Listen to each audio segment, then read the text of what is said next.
I'd like to call this meeting to order, please. You're looking for Oh, I'm sorry. Hold on one moment, please. big eagle pie.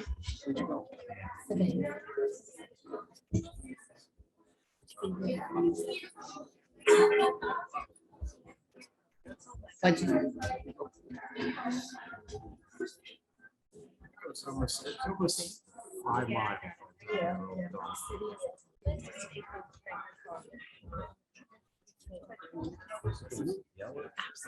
Yeah. It's really like. I think this is the Yeah, how come?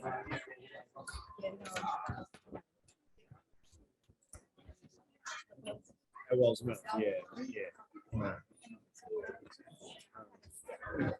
I don't have a. Sometimes I wish I did. Things that I hear about. My students tell me.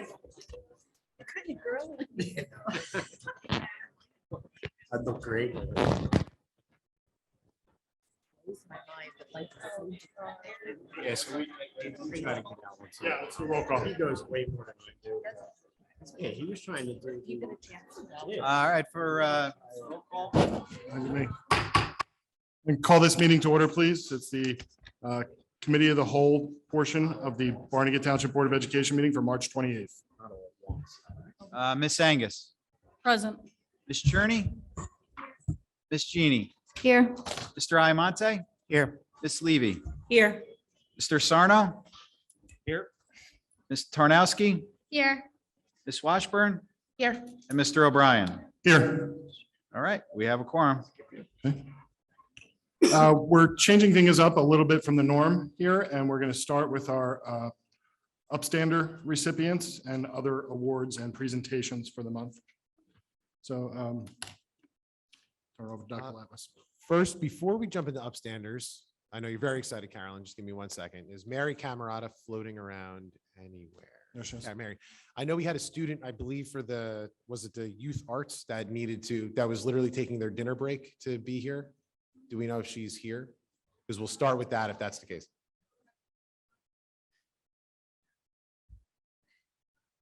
Upstanders it is. Carolyn Johnson, you are up. All right. The Upstander program is a wonderful opportunity to recognize and celebrate students district-wide who demonstrate a specific Bengal pride trait. These traits continue to enhance the positive climate in our schools, as well as the home, school, and community connection, which plays an essential role in our students' success. This month, our students exemplified perseverance for the P in Bengal pride.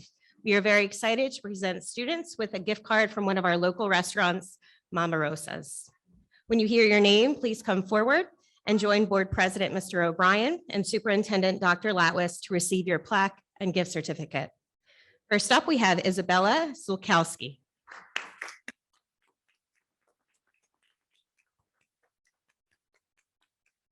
Isabella is the epitome of perseverance.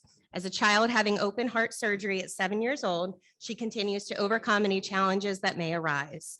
She has been a dedicated and competitive dancer and has been involved in field hockey and lacrosse, and a community service leader and volunteer, and even holds several officer positions, such as the Vice President of the World Language Club and Secretary for the National Honor Society. She's committed to her goals and ambitions and will be attending a 4-year college in the fall. Congratulations, Isabella. Haley Provlick. Haley self-advocates in making a plan for her own successes and sets the perfect example for someone who shows the trait of perseverance each and every day. Haley has grown in confidence and vocalizes her needs by asking for help whenever it's needed. She has proven that she will always keep working hard and never give up. Congratulations, Kaylee.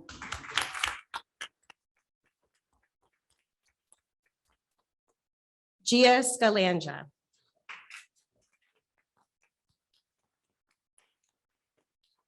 Gia continues to show great perseverance. She has taken it upon herself to reach out to her teachers and let them know about different concerns that have happened in the past. She has shown bravery to stand up for something that she knew was wrong. Congratulations, Gia.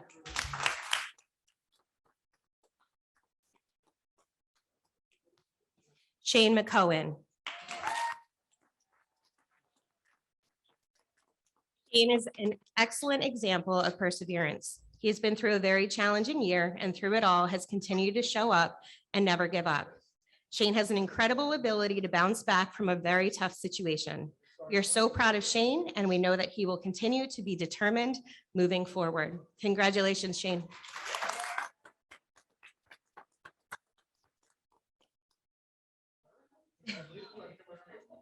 Hannah Thompson.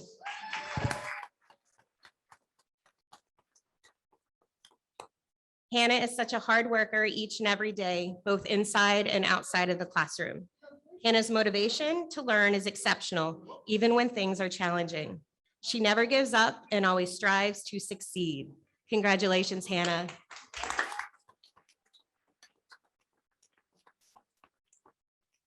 Evan Kotler.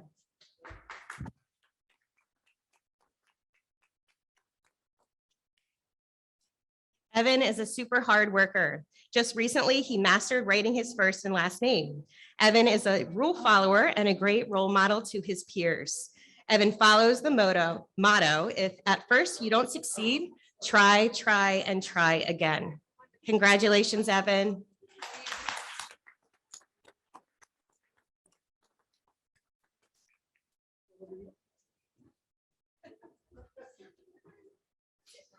That's right. Congratulations, parents and students.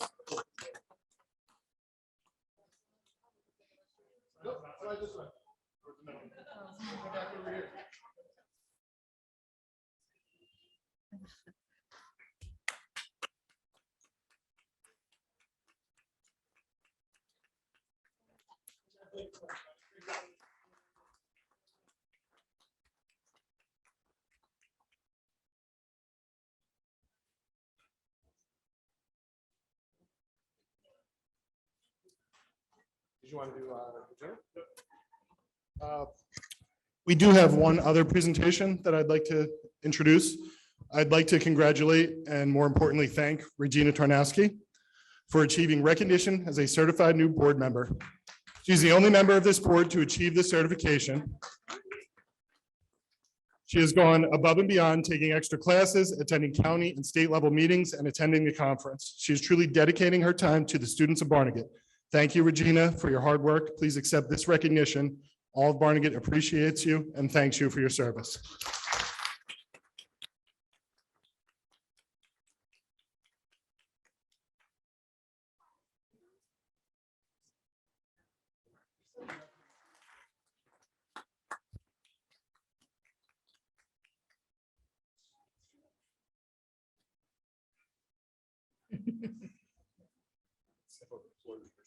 Yeah, I just threw it down.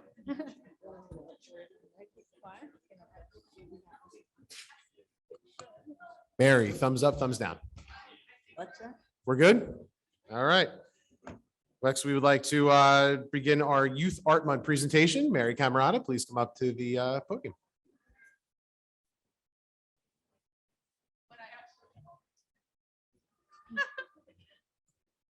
Hi, everyone. My name is Mary Camerata, and I am the supervisor of Fine and Performing Arts as well as ELA and Social Studies. And basically, I just wanted to talk to you a little bit about Youth Art Month, which is March. The arts are thriving across the Barnegat School District, as evidenced by the recent newsletter, highlighting just some of the few amazing creations on the stage and in the classroom. Last week, we attended Teen Arts. My mom actually stopped by OCC, and she was so impressed by our students' work, but also by the way they were fully invested in the discussion when they were being adjudicated. So it's nerve-wracking to hear someone else judge your artwork. And I was so impressed by how much they were invested. And that really is a testament to our amazing teachers and you, their families. She also got to hear our jazz band, and they were outstanding, as well as our chorus and theater. So this slideshow has just a few samples from Teen Arts. So that's the students being adjudicated. That was just the lady judging us. And then here's some of our students with their 3D work on the bottom. And then the ones who actually we just got notified today are going forward in the state competition. are Celeste Paciatori, Caleb Hoffman, Isabella Pavin, and Kaylee Hickey. So I'm showing their work now. Here's Celeste. That's her work. That's in colored pencil. It's insane. So that's amazing. This is another one. Obviously, that's Isabella Pavin's, and you can see it's beautiful. When you look at our work compared to other people across the state, I would rival it with anyone. It's really, really impressive.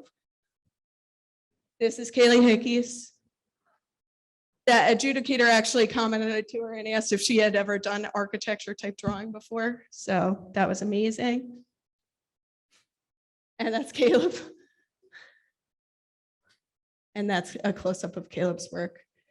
So this next slide I just put on here is all the events we have upcoming. And I really encourage you to come out to some of the upcoming events, including Mamma Mia, which is at the high school this Thursday, Friday, Saturday evening with a Sunday matinee. Additionally, the best way to see the greatest hits of the fine and performing arts is to come to our One Barnegat Music and Arts Festival, which will be taking place on June 7th at 5 p.m. And I really just wanted to thank Mrs. Williams, Ms. Paulsino, Mr. Salguero, and Ms. Altamari, because they were so innovative in this project in which you see all these people here today to see. And I would like to invite Ms. Aston Williams up to the dais to discuss the creature collaboration.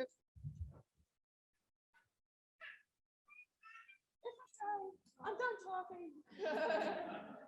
I have that effect on.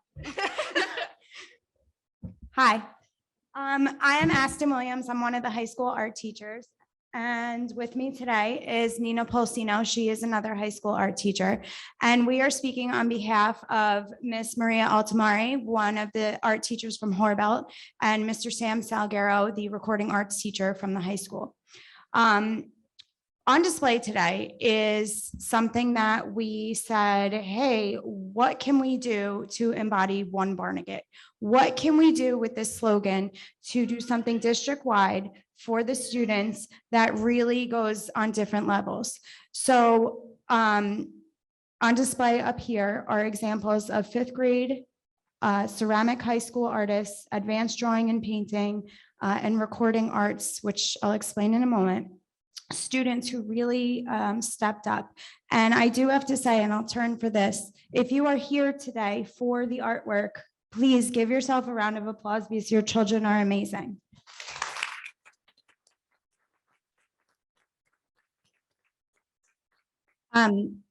We had the 5th graders answer questions about creatures. They created a creature. They then defined the whole personality of the creature and gave us this cartoon drawing per se that then high school artists took to the next level. So we have some examples.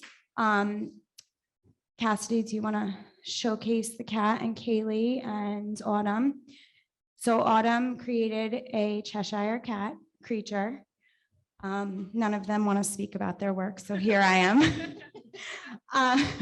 Kaylee then did a watercolor, correct? I can't see from watercolor and color pencil mixed media drawing of her interpretation of it.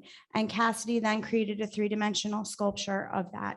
So each creature has a literary component with a backstory. And it really was the whole background for this entire project. So something as menial as creating something cartoonish and small inspired this entire art show today. And as March is Youth Art Month, it was a perfect opportunity to showcase. So we also have Isaac, right? Isaac. We have, I don't think anyone else is here for that, for the high school, Eyes, the sculpture. We have Emily, and where is yours? Oh, the Shroomy. So the media ranges in drawing and painting to sewing to ceramics to digital art.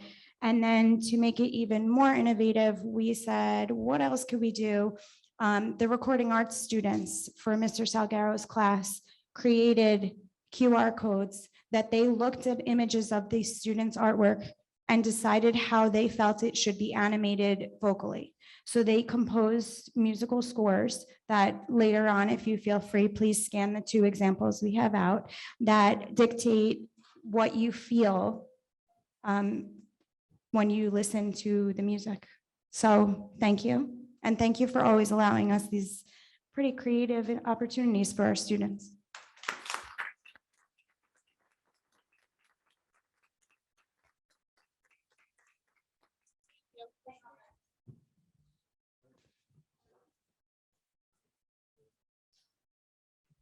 Excellent job. Moving into the seal of biliteracy, I'd like to invite Mrs. Heather Van Bergen up to the podium. Good evening, Dr. Latwis and the Board of Education. I am Heather Van Bergen, the long-term sub for our Christina Ozello, who is the supervisor of mathematics, world language, and business. Tonight, we celebrate the students who passed the seal of biliteracy, which is given to students who demonstrate proficiency in 2 or more languages.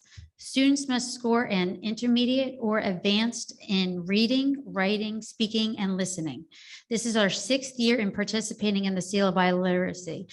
And I want to take this opportunity to congratulate our world language teachers who have spent numerous hours inspiring and preparing our students for this test. This year, we had 8 seniors who met the needs required for reading, writing, speaking, and listening for French, Spanish, and Portuguese on the AAPPL testing. Tonight, I would like to recognize all these students for their success. Will the following students please come to the front for your certificate and medal? Gia Di Giovanni, Gabriella Giacconi, Olivia Lamberti, Bennett Mello, Madison Rodriguez, Emma Schwab, Stephanie Sebra, and Griffin Sotoro.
At this time, I'd like to invite up Mrs. Froelich, the principal of the Dunphy School, and Mr. Brennan.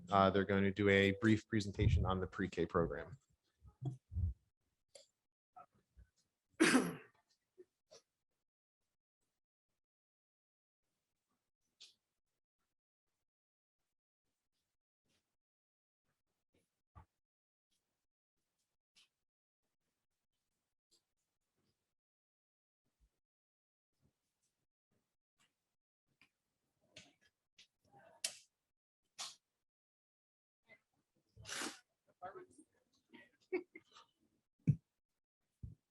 Good evening, everyone. I'm Steve Brennan, the business administrator here for Barnegat. I've worked closely with Jen Froelich, our preschool principal, for the last several years as we initiated and got the pre-K program rolling, which has been a pretty huge success, which you'll see in the presentation. I'm going to give you a little bit more of the facts of how we got here, some of the just more of the boring details, and Jen can tell you what was really happening there because she does a dynamite job. I'm just happy to be part of it to support it. So let me give you a little bit of a history on where we're at. So the pre-K program started in January of 2019. The program actually took place in the district classrooms throughout the 6 schools that we have.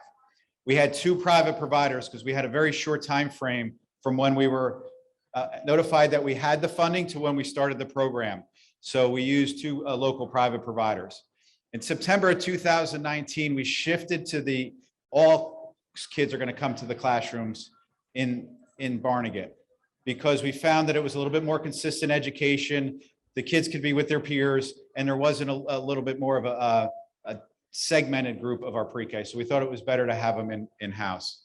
And then in September 2020, we moved all of the pre-K kids to have a little bit more of an efficient operation when it comes to pre-K. So that's where they're housed now, with 24 classrooms, 2 to come in September of 2023. So the community impact has been overwhelming. I think our wait list has increased every year. We're seeing increased enrollment, people moving into town. So it's definitely a pinnacle of the Barnegat community.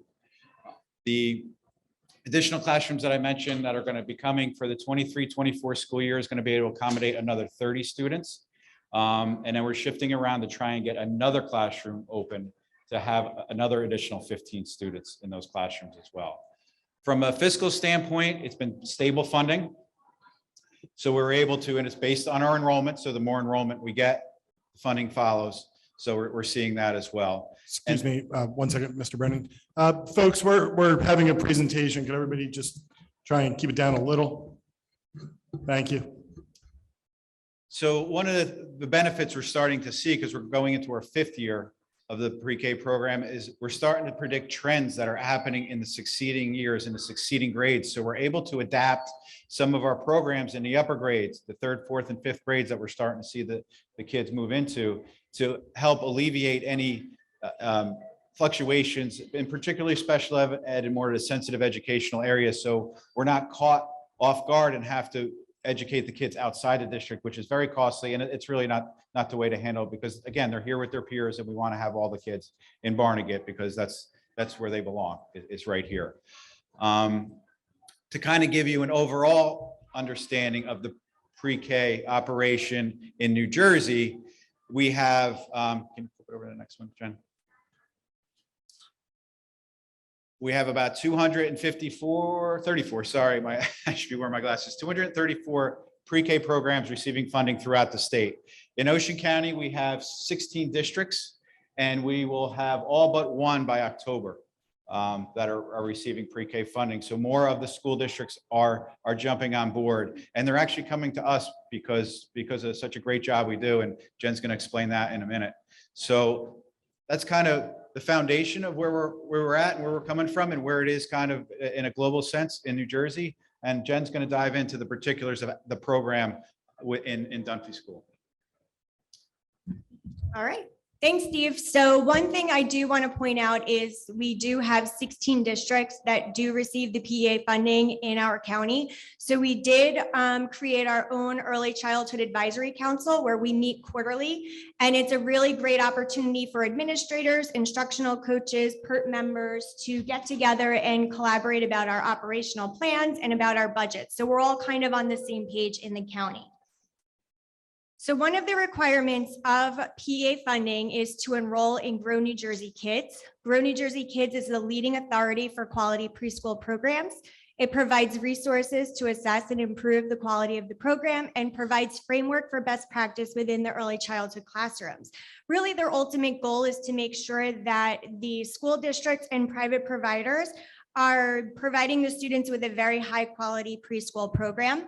One of the #1 benefits of being part of Grow New Jersey Kids is the free professional development.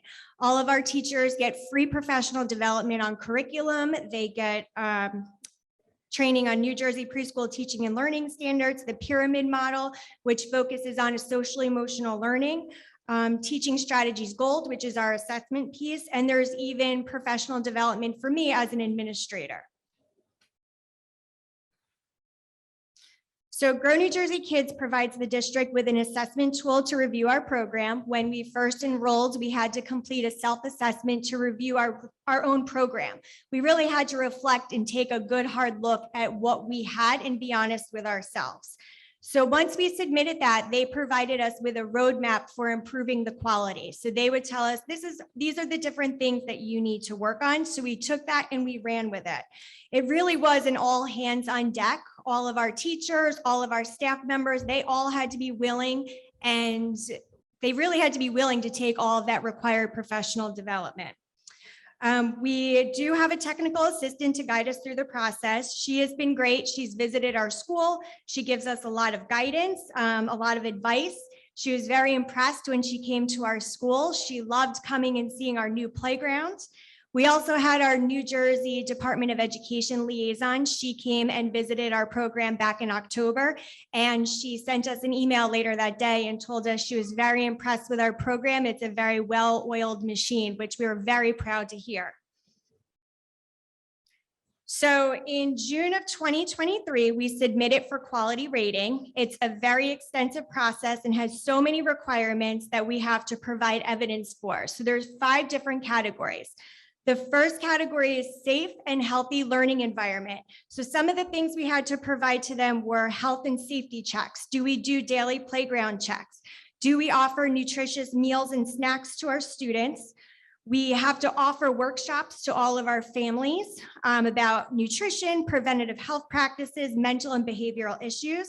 We need to have screenings for our students. We need to have hearing, dental, and vision.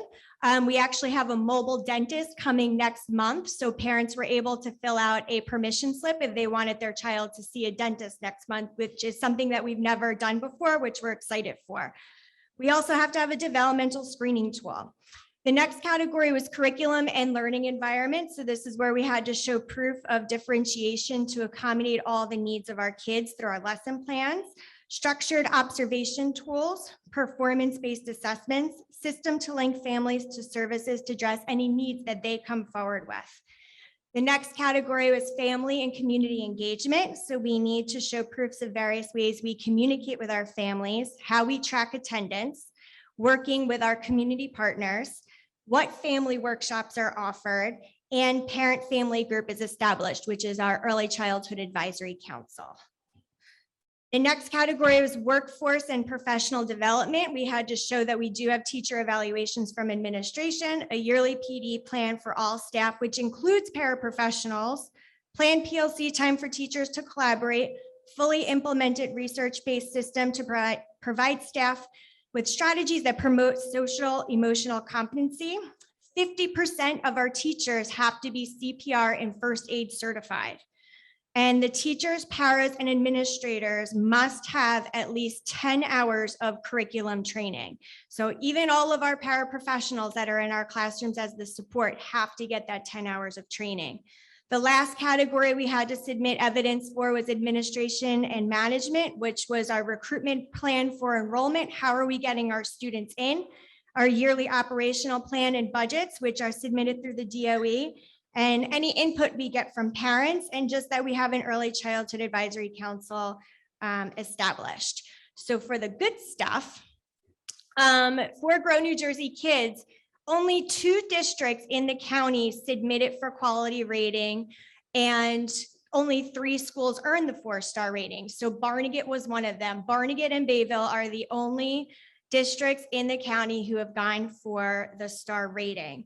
So in order to get 4 stars, a program must earn a score between a 6.0 and a 9.2. We earned a 7.5, which I was very impressed with for our first round going through. When we submitted for quality rating back in June, this was the first time they opened it up because of COVID. And they said the highest score you can get is a 4 because of the COVID restrictions. So I just really want to take this opportunity to recognize my staff members. I am so proud of all the staff members at Dunphy School for everything they do on a daily basis. Without them, we would not have been able to earn such a high rating. Their commitment to the students is the best around. Next, we have the National Institute for Early Education Research, which is also known as NEAR. They conduct academic research to influence policy for high-quality preschool programs. They visit each site, so they're visiting public and private schools, and they conduct 3-hour-long observations in randomly selected classrooms. When we find out NEAR is coming, it gets a little stressful because when they walk in the main office, that's when we find out what classroom they're going to. So we cannot prep our teachers or paras and say, okay, today's your day to shine. They have to shine every single day. So they're also charged with providing independent report to the Department of Education on the basis for future preschool expansion. So they're working with both private schools and public schools to try to further expand preschool to get even more students enrolled. And one thing that Mr. Brennan and I were very proud of is we were asked by the Department of Education to join some of their meetings because we were recognized as one of the leading programs in the county.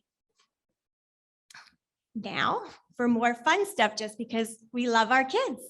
So here are some pictures of some of the fun things we do. At the end of each study, we always have some kind of celebration. So in the top left, you'll see a pet museum.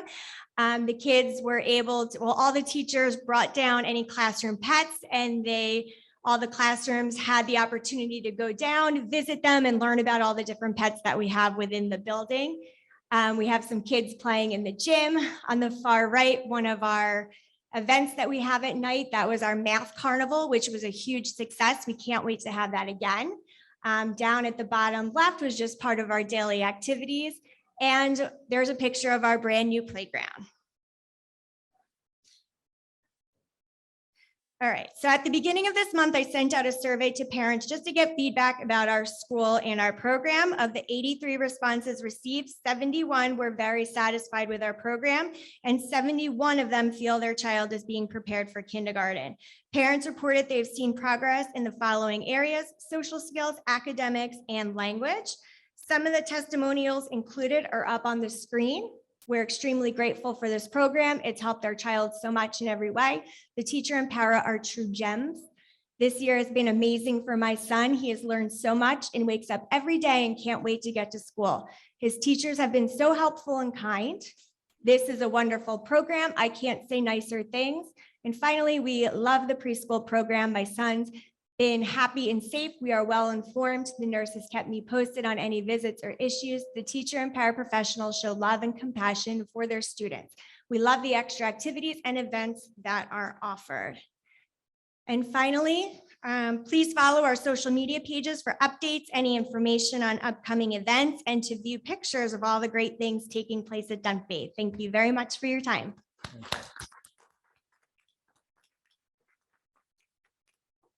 I'd like to announce a slight modification to the agenda. We're going to give the board 10 minutes or so to go visit and view the artwork in the back corner of the media center and up here as well. So please, board members, you can go check out the artwork.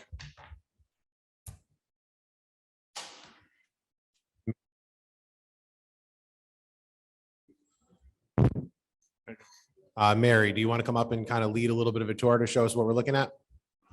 Thanks. Bistro presentation. We're just going to give a couple minutes for Sophia to give the student representative update. Yeah, so I just have a few things. So first, Winter Formal, which was in February, had more than 70 more attendees than last year, which is really good. And then Rumble also had about 50 more participants than last year. So we're getting a lot more people involved this year. And senior class has our final fundraiser of Mr. Bengal. It's April 5th, open to the public. It starts at 6:30, but the doors will open at 6 p.m. And next week, we're doing our Spring Spirit Week. And then the following Sunday, on Easter, we're doing like early morning, 6 a.m. Like egg drop off. If you haven't seen that already and filled out and purchased the eggs, we'll do that for the community. And that's all we have so far going on. Thank you. Awesome. Thank you so much. Appreciate it. If you want, I know you have a prior engagement, so if you want to step out, we will not awkwardly watch you as you leave. So, have a great night. Thank you. With that being said, we'll turn the presentation over to Mr. Brennan, Chartwell's representation. And I believe Mr. McGee and Mr. Gunderson are also part of this Greatest Hits album. So if you, I'm sorry. Oh, and so I'm sorry. Spees was hiding over here in the corner. I forgot. So everybody come on down. It's going to be it's a team effort here.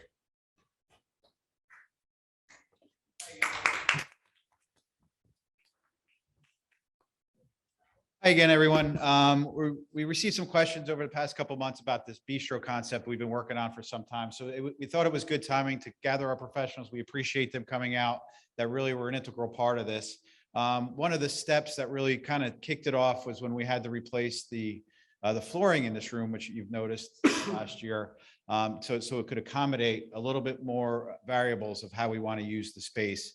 And Mr. McGee and Mr. Gunderson will mention some of the other rooms off the side. But one of the things that I've learned in my career, and one of the things I leaned on with Spiesel, we have Steve Siegel and Jeff Williams from Spies Architectural Group, who are a great partner. They've been involved in all of our capital projects that we've done, and improvements and repairs that were turned into improvements over the past year. So we asked them for their expertise of what they're seeing throughout the state and the different clients that they have.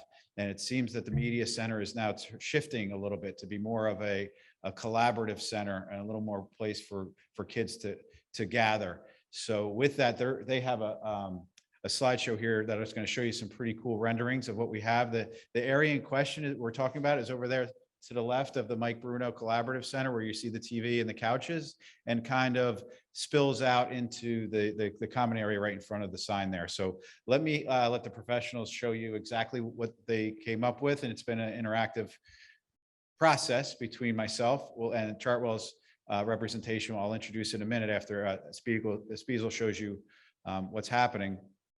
And between all of us and all the experts, I think we got a pretty cool product that's going to end up that's going to benefit our kids. So Steve, Jeff, jump on in. Yeah. Thanks, Steve. So I think you touched on a couple of things I was going to mention real brief before I turn it over to Jeff to go through the PowerPoint, but we are seeing a lot of changes in school districts, actually nationally in all the states that we're in.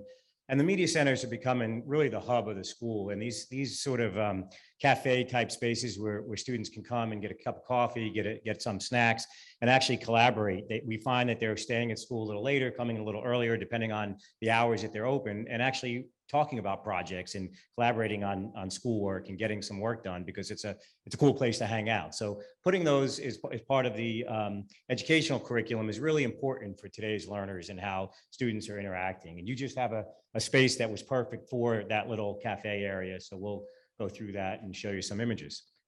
We can't compete with the artwork we see on the walls here today. You have some great talented students here in Barnegat, but we'll show you some of our renderings as well. Thank you, Steve. I'd like to quickly take you through our presentation of basically our process and the design that we were thinking here.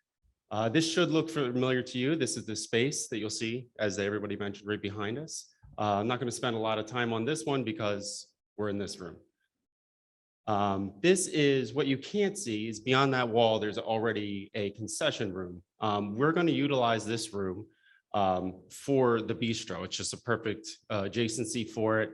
Redo some of the cabinetry in here so that it works for it, and it will continue to serve as the concession for the gymnasium, after school events, things like that, on the lobby side. Here's the existing floor plan, so you can see the existing concession, which is on the other side of the alcove right there, which is where the bistro is going to go. Here's a couple inspiration images of just some modern trends with different coffee shops, the different looks of these dark woods and colors. And we had that in mind with the aesthetics of this room and what we thought would go well, enhance it with keeping in the look of what is currently here. Yeah, so I just want to touch. So one of the things we did put an example in the bottom right corner of one of the projects we did in Watchung Hills Regional High School, where they also put a cafe, and they were able to combine that with their culinary curriculum. So they actually have students that sign up and are in their culinary curriculum, which is the door just to the left behind the cafe area. And they actually do some light baking and cooking and so forth, and they run the operations here. So they learn a little bit about the hospitality market and so forth while they're in high school. So they have the setup where everybody can come and hang out, similar to what we're going to do just at a larger scale, but they have it tied to their curriculum. So these are things that are potential opportunities for Barnegat to grow and expand their curriculum in other ways to get students involved as well. So something that I just wanted to point out. So here's the proposed floor plan of the bistro going into that alcove area. Some of the flooring will have to be replaced because of the installment of what's happening. So we want to take that that opportunity to just change the flooring in this area to activate the space. You can see in the outside of the bistro, we're proposing some softer furniture, movable furniture, so that it's flexible. Works with the space for anything that the media center wants to do, can even be moved out of the space if it wants to be open. So any student coming up to the bistro will come up to the serving counter. The U shape is for the staff or whoever's working the bistro, and then that is the concession behind it. You see we're putting a door there to basically activate that into a function of the bistro. This is a look at the lighting that we're proposing. It's basically hanging pendant cans over the counter. The image on the left, instead of that being red, if you picture that being a Bengal orange, that's our vision for this. And then all the lighting in the back will be just replaced to meet health code regulations. Here is a rendering of what we envision this to look like. The back walls will have a tile so that it's an easily cleanable surface. The colors that you saw from the inspiration image, along with the furniture and the student activity here. And the one area is seating. One idea we had is taking almost like a condiment station, a grab and go, and activating that as seating as well. So the image on the right is what we are most envisioning, where students can sit as well as help themselves to coffee and things like that as they're coming through. Here's a closer look at the furniture that we were proposing. Again, it's some softer furniture, what you might expect to see in a Starbucks or Panera, something like that. And again, this is all flexible, so it can be moved around and reconfigured to whatever best suits that evening's event.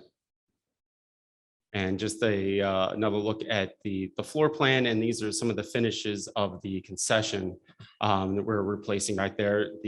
That area is going to be more utility and durable material. It's more of a back of house that we're not going to see, so we're just going to put some materials that are going to last, the test of time back there. And that concludes me.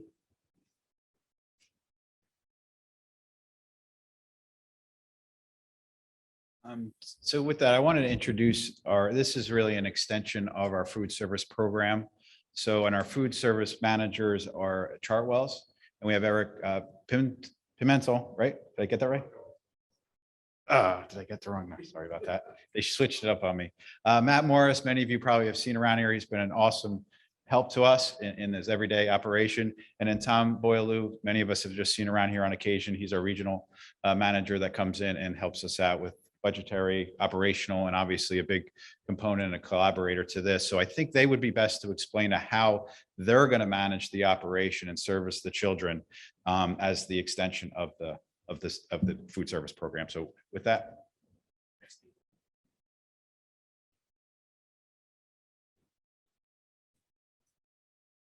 So as Steve said, this was certainly a project that was in the planning stages for many years.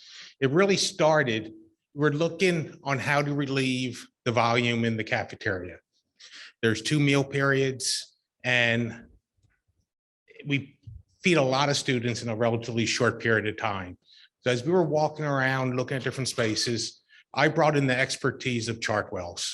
I brought in our regional chefs, our regional marketing experts, our regional clinical experts, and of course we brought in Jean, my boss, the vice president. And we were really able to see what's going on, not just in the state of New Jersey, but what's going on across the country as we operate hundreds and hundreds of districts. It gave us an opportunity to see what's tomorrow's food is going to look like. And we kind of settled that as these students are preparing themselves for their next stage in life, going off to college, to kind of have something that resembles a food court that you might find in a college setting.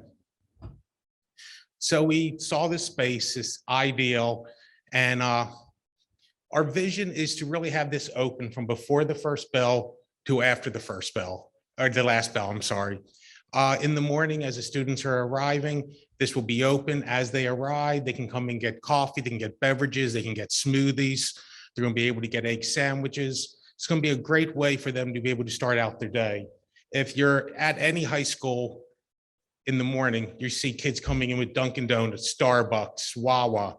This is an opportunity for the students to be able to come in and get the same quality food right at the school. We're going to then transition into the lunch, where you're still going to have the coffee bistro, but we're also going to be able to provide grab and go sandwiches, grab and go salads, have the opportunity to serve hot sandwiches. And again, it's just an opportunity to get some of the kids away from the main cafeteria just to relieve the volume. And then what I think is really exciting is in the afternoon. Our first lunch period is at 10:30. It's early. So many students are student athletes. They're in student activities, they're in clubs, and they go right from school into these activities. We're going to have this space open after the last bell, so the athletes, the activities, the committee people, they can come in here and they can grab a snack, they can grab a power bar, they can grab a protein sandwich, protein bento box, and really just provide additional opportunities and additional venue and additional items for the students to partake in. Thank you. Thanks, guys.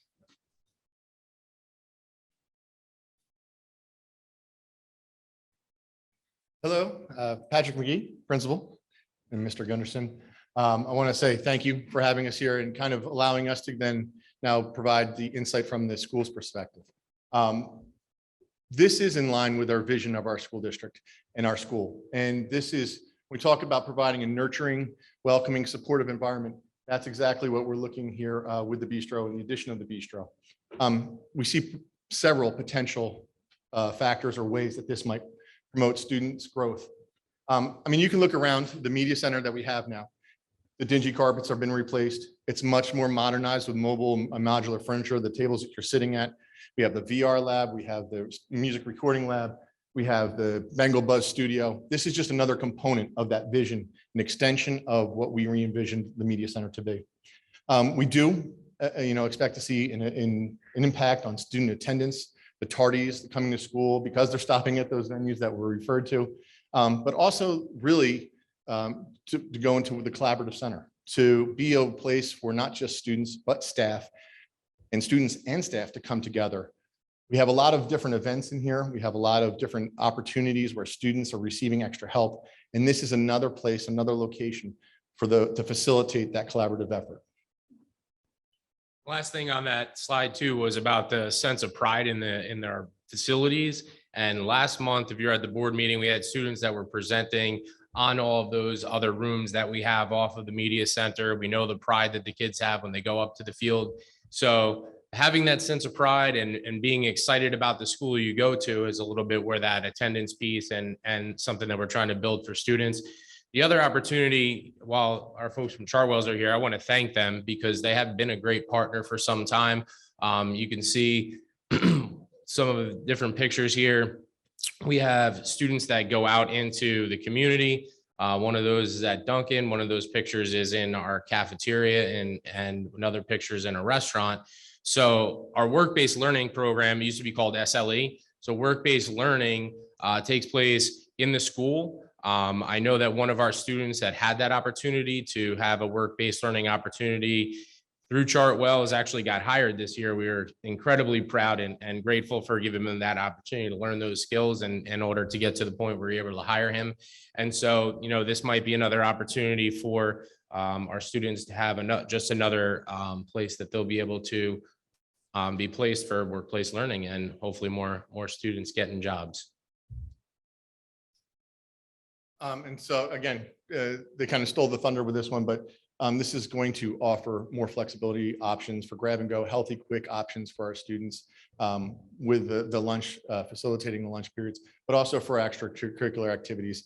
We have a lot of different events that are community-based, that happen here after hours, that happen after the school day ends. And so this is just an extension of the offerings in the school day and provides another opportunity for our students. Thank you.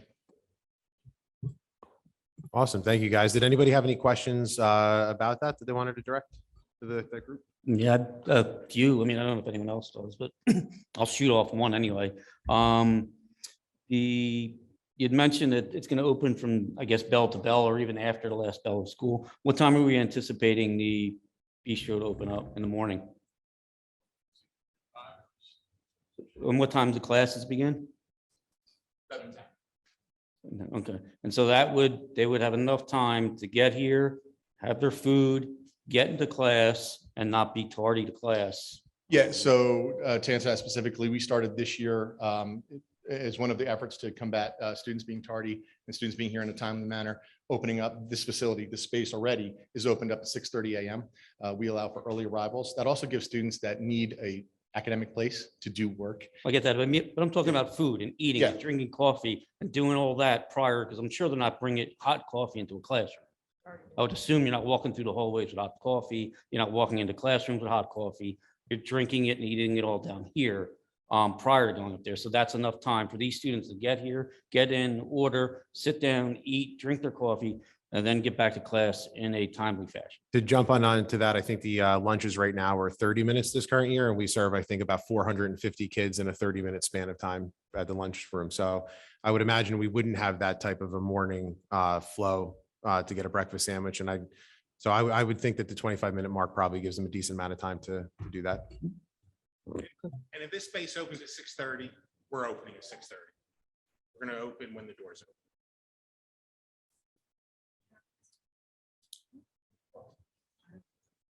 What time do the people who work at the bistro, what time are they getting here and prepping? Like, what time are the crew coming in and working? Is this place open at 5 a.m.? How many people does it take to run it?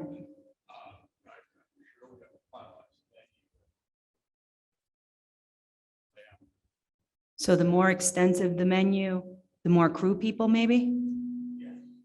The menu's going to be relatively simple. We don't have a lot of time. It's not going to be a full service menu. So all the sandwiches, so let's talk breakfast. We're going to have the bagels. We're going to have muffins. We're going to have egg sandwiches. They're going to be pre-prepped the day before. Part of the instruction is going to be what we refer to as a turbo chef.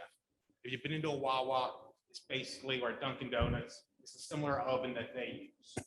So we're going to be able, the sandwich is going to be made. They come in, they want an egg, sausage and bagel sandwich. It's going to go right into the oven, come out within 35 seconds.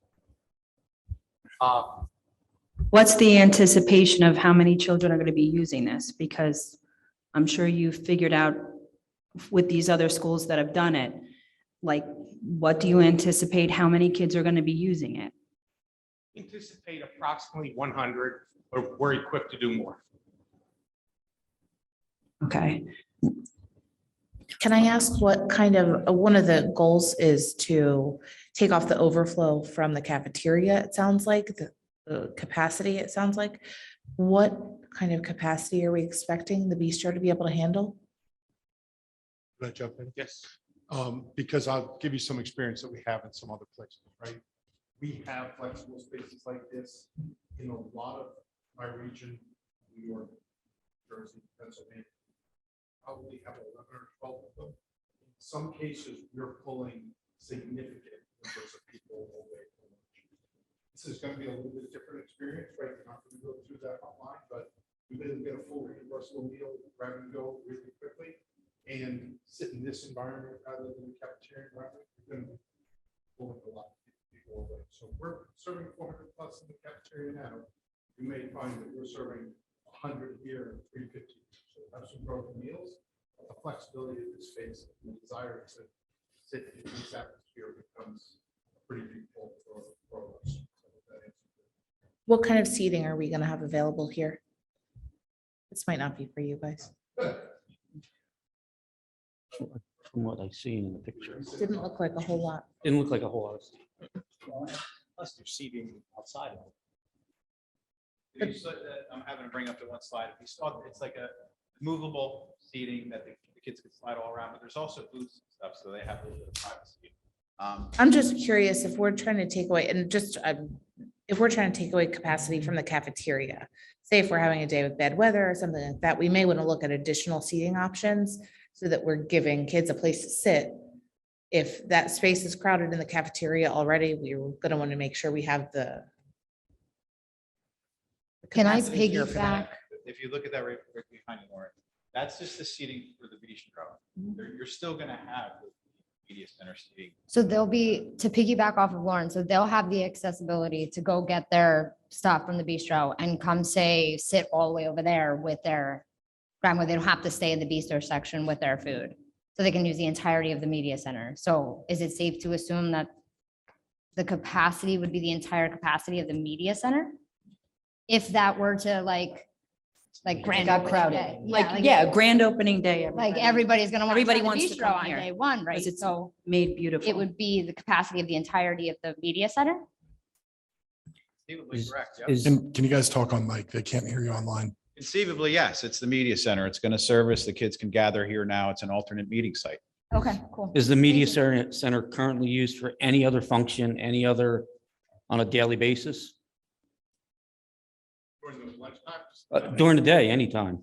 Because if it's, you have a rolling lunch, it's not just one like set lunch. So you have rolling lunch from. And we have two set 10:30 to, you said from 10:30 to, I guess, 11:30-ish, 11:45, something like that. And plus then you're talking in the morning. So is the media center used for anything else during that period of time? Not during the lunch periods of time, no. But yes, during other periods of the day, it is used, but not during the periods of lunchtime.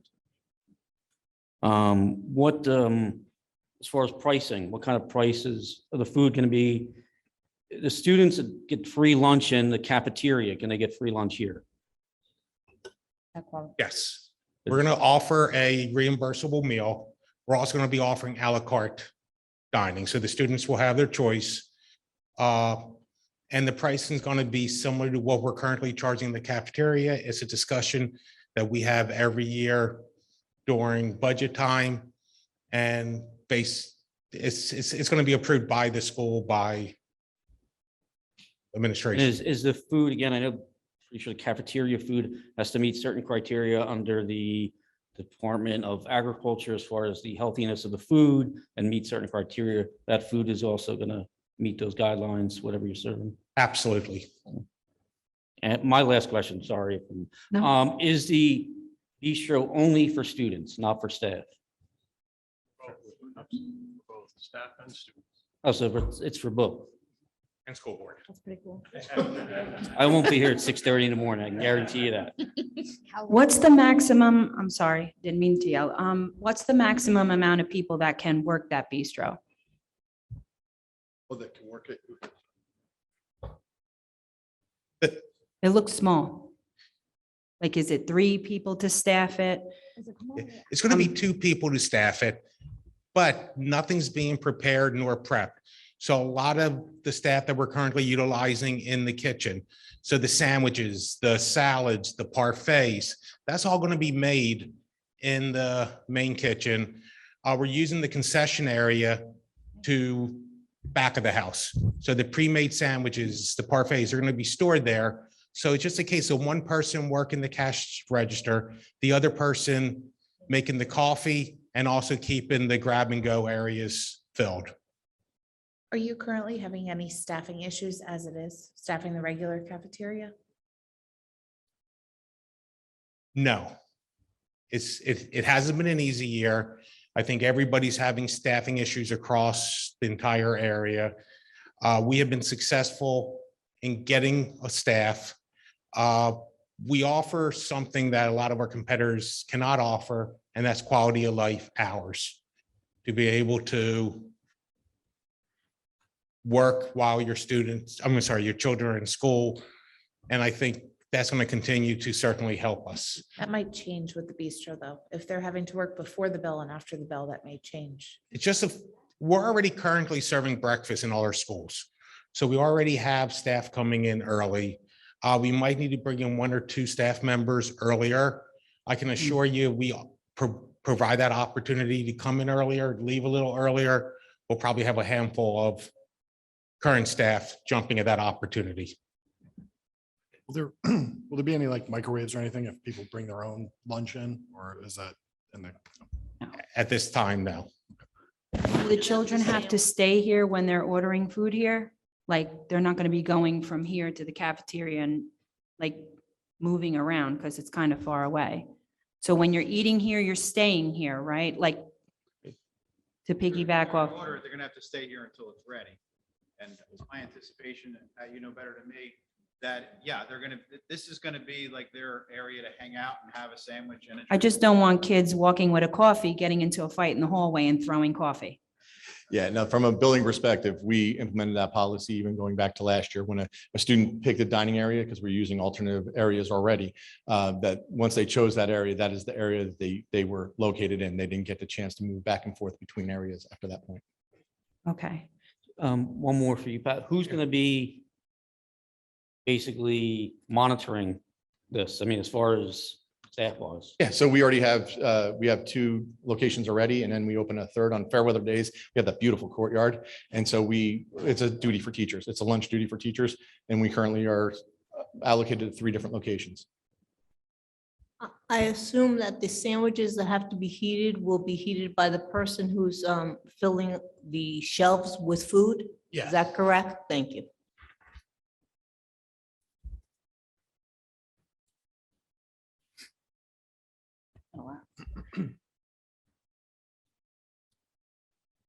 Any other questions? Good, from the more board? questions while they're here, but I can't think of any off the top of my head. Did we ask that already? Is it open all day or is only I certain think they periods? said it's going to be open a little late, Periods. didn't you, to Just a little bit in the morning and a little there's bit gaps. after It's school, yeah, lunch, and then after. and then after it. Actually, I do have a question. So your after-school events, when that concession area is used, are those clubs still going to be able to use that as a concession, or does a Chartwell's member have to be on site at that time? Okay. The concession stand will still be operated the way it's currently being operated. Okay. If anybody else comes up with any additional questions, you can shoot an email to Steve and Brennan, and he'll direct it to the appropriate person. But thank you, guys. I really appreciate you guys. Thank you putting so that much. together. Thank you.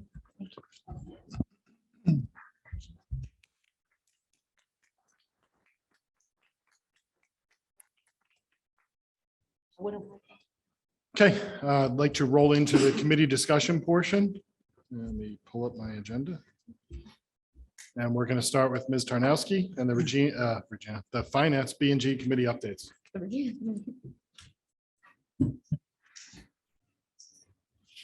All right, Finance met on March 22nd. We discussed accepting a grant from Rutgers for the New Jersey Leaves No Bite Behind project for Horville. We're approving a food service equipment purchase. I believe Dr. Latwis, along with 2 other admins, walked through all the different schools and compiled a list of everything that need to be updated or purchased. All board members, after their individual committee meetings, received a review of the tentative budget for next year. We also received an update for the construction projects throughout the district, and everything looks like it's going beautifully. Any questions for Finance B&G? At the last meeting, it was kind of discussed that everything looked good in all the other cafeterias, and within a month, we came up, we're up to $45,000 worth of things we need to fix, which is fine. Is this is how many schools exactly? Like, this comes from how many? Well, the entire district. The entire district. It's So primarily- next month, we're not gonna find out, like, we got up to 45,000. Last month, we were told everything looks good and you've been keeping up with things before COVID. And within a month, we got up to about $45,000 worth of things that need to be fixed. So I just want to make sure that this is all the schools that were looked at and everything. That's why I was confused. Just to kind of, we said we would look into it. We weren't aware of anything at the time. Right. So we appreciate it bringing to our attention. And because of that, Brian and I walked the district, walked each cafeteria and kitchen. And in those areas, we developed an inventory list and solicited some quotes. And so we want to get them all fixed at once. So, yeah. Okay. I mean, I mean, obviously, know you're in charge of the cafeterias and overseeing them. How often do the administrators do a assessment of whether it's and again, it could be maintenance, could be buildings and grounds, whatever, but of different things within the district to say, hey, where are we? Because again, I know like Sandra just said, last month when we asked about the other, and it was my main contention, was that we should be spreading this money out to all of the schools, all the cafeterias. You had stated that all our cafeterias are up to par. You've been keeping them up to date over the last few years. You have a plan of how you do it and I know you said one of the schools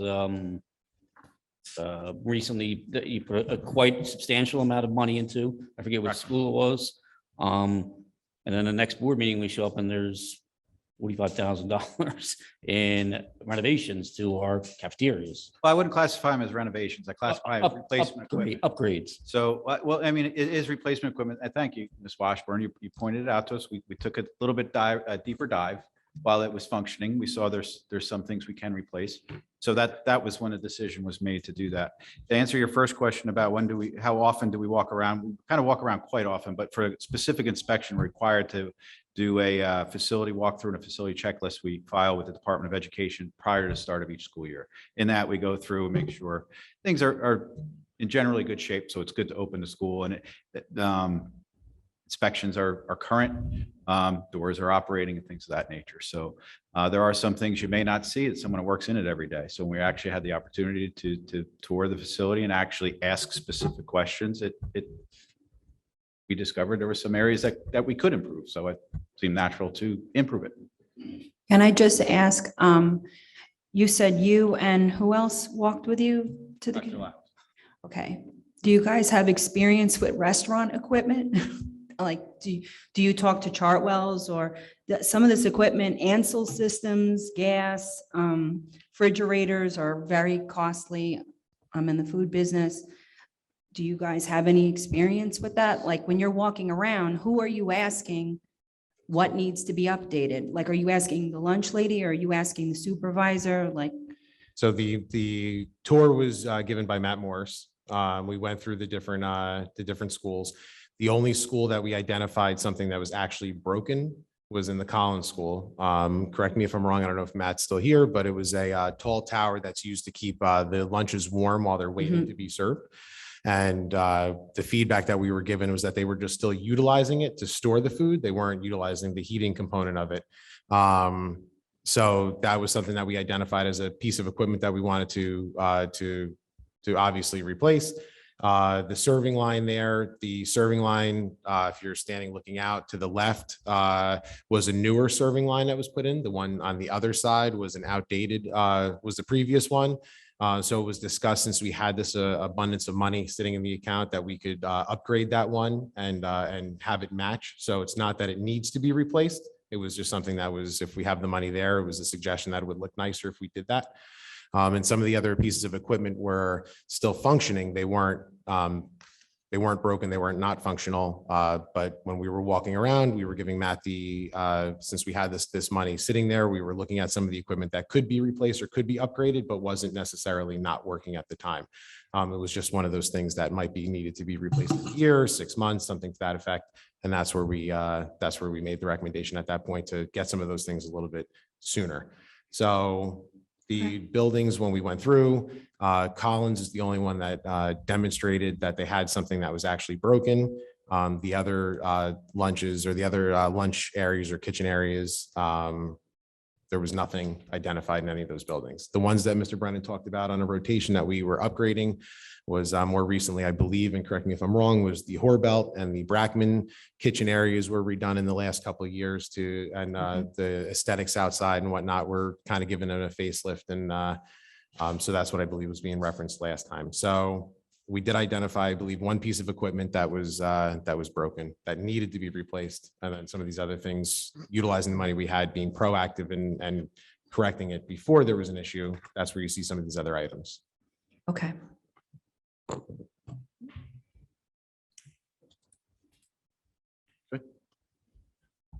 Next up is Ms. Levy with the Education Committee updates. Okay, we had the education meeting on March 22nd, Wednesday. The meeting covered various motions that will be voted on tonight. Family workshops at Dunphy on April 25th. College university placements, field trips, out-of-district workshops and assemblies.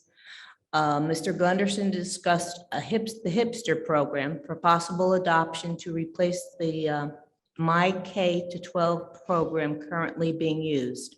We would utilize this program to aid us in our response to HIB investigations. There are various benefits to this program.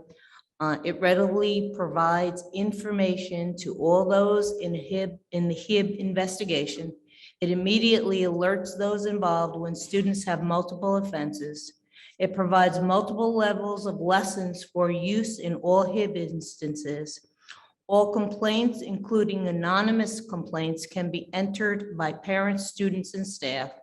And it streamlines the process to provide required state information reports, which can be extracted easily.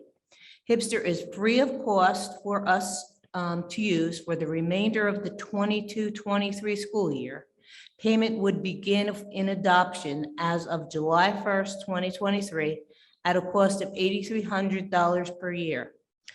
Unlike the current My K to 12 program in use, the program includes a curriculum which includes online, virtual, cell, and psychoeducational lessons for students involved. The My K to 12 program had a lesser cost but did not involve a curriculum at all. Next, we moved on to Mr. Brennan. He provided a group of 4 Board of Education members with an explanation of the 2023 tentative budget. In person was myself, Mrs. Cherney, and virtually were Mr. O'Brien and Mr. Sarno. The intended explanation was so that we could vote on tonight for possible submission to Ocean County. Mrs. Dubek explained Barnegat High School's Challenge Day to all of us to be held on April 4th and funded by the prosecutor's office, so there's no cost to the district. Students applied to be involved in this day. The day will include approximately 100 students who are in need of social and emotional support. Several of our Barnegat High School students will participate in a township committee meeting to be held on April 4th also. The purpose of this event is for some of our students to witness local government in action. On March 20th, our Barnegat parents and families were notified and reminded of the dates that sensitive subjects of our health curriculum will be covered in our elementary grade classes. One of our teachers, Ms. Baumgartner, applied and was accepted and will present at the Star Wars Discovering the Galaxy course to be held in London, England. The board had agreed, the board members at the committee meeting had agreed and will be voting on subsidizing Ms. Baumgartner for some of her expenses. Partial airfare because she has frequent flyer miles and the standard rate for some meals. Her housing is already included in the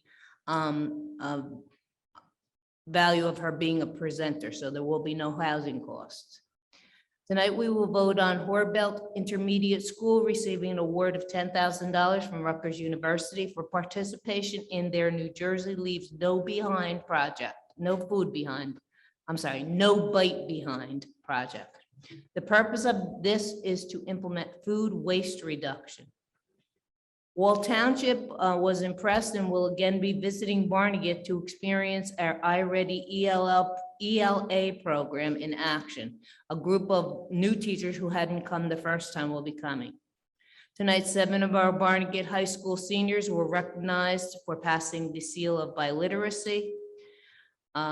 This spring, our teachers at Brackman School have been offered the opportunity to pilot a new software program provided by Newzella. The program is called ECRI. It's an online app with the purpose of improving higher order writing skills.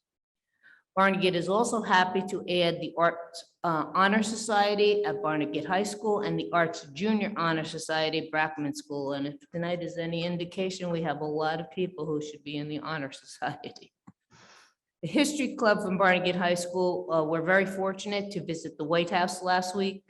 And last to report is in a joint effort, we saw it tonight, Barnegat fifth graders and Barnegat High School students participated in the Monster Project, which we all viewed. The fifth graders drew the monster and wrote a short story first, and then the high school students recreated the monster in a drawing and also a 3D version of the monster, and they created a song as we heard tonight. So congratulations to everything going on in the district. Any questions for Ed Committee? One quick question. You said, Ms. Levy, that I guess on March 20th, a notice went out to parents about elementary. Notice. I didn't say notes, yes. Notice, sorry. Yes. Went out to elementary parents. Was it all elementary schools? Which would, do you know? Or The elementary schools, I believe, were Dunphy and Collins, correct? Say it again? Donahue. I'm sorry, Donahue and Collins. The high school and the junior high are covered by marking periods, so they already have taken place and we're aware of this. This is something that we agreed to do well before the onset. If it's April and May? April and May. Thank you. You're welcome. Any further questions on Ed Committee? Just something that's going to have to be an addition. I just pulled up the agenda really quick under the assemblies. I know we presented the challenge day in Ed Committee, but it did not make its way to the assembly chart. It's an information only, so it doesn't require a vote, but I just wanted everybody to be aware that that should have been on that chart, so we will be updating that. The assembly, you said? The assembly sublink, I just looked and for whatever reason it deleted out of there, so we'll just update that with that. Again, it's information only, so it's not a new Right. motion or anything, but I just wanted to be to let you guys know. If you click on it and you don't see it, Thank you. you're not wrong. Thank you. Any other questions? Next up is back to Ms. Tarnowski for Governance Committee updates. Dr. Levis, do you want to discuss the calendar changes first? Sure. So this would be an addition to the agenda. I wanted to put this out to the Board of Education for you guys to weigh in on next steps here. So we noticed obviously that Stafford had changed their calendar. They utilized the 2 built-in snow days. They took them off the end of the year. We did have a couple staff that had reached out in regards to if we would consider something like that. Looking at that, we do have a number of staff that live there that have children. So we thought we'd kick it out to the group as a whole just to see what everybody came back at. So we put it out to the staff. We also put it out to the community. The staff came back that the 76.1% wanted us to change and end the year early. 23.9% wanted to keep it as is. The community weighed in at 77.2% wanted to see the change and 22.8% wanted to keep it.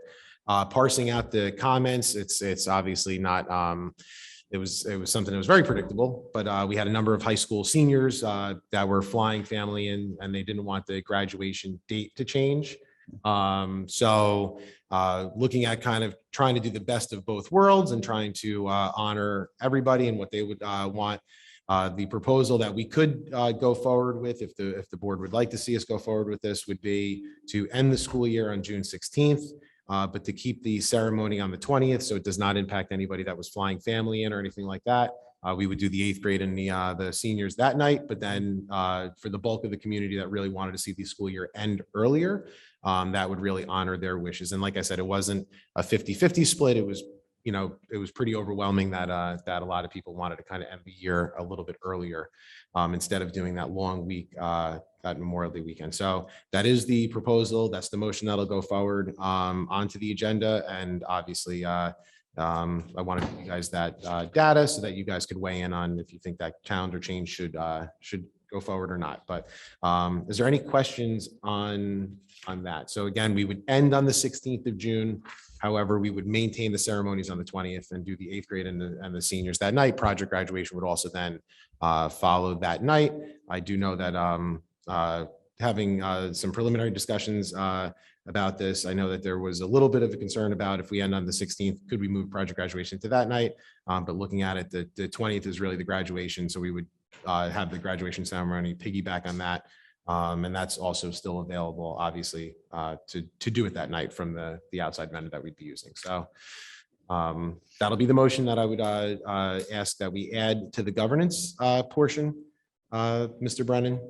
And that would be just the calendar modification. You guys all have the copy of the draft updated calendar in front of you. So is there any questions on that? All right, thank you. Ms. Tarnowski? So governance was held via email or virtually, well, not virtually, via email on Wednesday, 22nd. The only person in the committee who I did not hear from that day was Sandra. I did hear from Carol, Sean, and the rest of the committee. We only had one item, and it is the second read for policy 0169. And that is on the agenda tonight. Any questions or comments on governance? Yeah, a couple, and nothing to do with that, but it's the only opportunity to speak on governance and have the attorney here to give us feedback. First thing I wanted to kind of address is, I'm glad we kind of changed the format on the CAL to get the students and kids and everybody out, presenters out. But if you go to policy 0155, and I'm sure Mr. Buckley can do that, 7th paragraph down. What page? 0155 policy. Is that on the agenda? No. No, it is a policy. If you have it pulled up, I should make copies for you. 7th paragraph down, about halfway through it. What number? 0155. Okay. At the seventh paragraph down, about halfway through, it states the regular board meeting agenda shall provide a section where each committee chairperson shall provide a verbal report to the board and public on the committee's report. So I know we kind of corrected things tonight to avoid what happened last month, to keeping people here, but That's originally. not why people were here last month, but go ahead. Huh? Go ahead. I was here last month. Sure. Under 0155, if you can read it, Mr. Buckley, it obviously states that it should be during a regular meeting. There should be committee reports done, just like we did up until 2 years ago. We always did it that way, during a regular board meeting. This way it alleviates presenters, students. Is there a question? No, I'm saying, Okay, get to it. are we not in compliance with our own policy? Is the committee reports done during the regular meeting agenda? The regular board meeting agenda shall provide a section where each committee chairperson shall provide verbal report to the board and public on the committee's report. Right? That's what I'm, yes. The agenda for each committee meeting will be provided to the committee members by the administrative lead. The sentence before that is what I'm talking Yeah, so about. your question is, the committee reports that are given at the committee. At the CAL, which is not the regular board meeting. Right. So where on the regular board agenda, which we haven't started yet, where on the regular board agenda is the committee reports on there?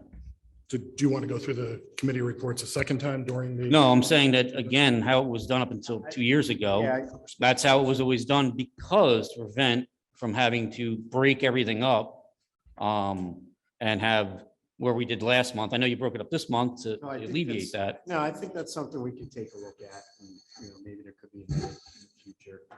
Well, I'm Like, are just we- asking you, is it policy or not policy? It's not about, can we edit it? The policy states on the regular board meeting, regular board agenda, the committee report should be done on the regular board agenda. And Mr. Lawis and Mr. Brennan can attest to this up to 2 years ago. That is how it's always been done up until 2 years ago. It was always done on the regular board meeting. All this was done after the public presentation. I think the policy is pretty clear. If you're asking if it has any effect on anything. I'm not asking effect. I'm asking, is that the policy? That is the Okay, policy. that's all I needed to hear. Pretty clear. Thank you. That's all. Okay. Second thing on policy, while we're on it, maybe you want to pull up policy 0131.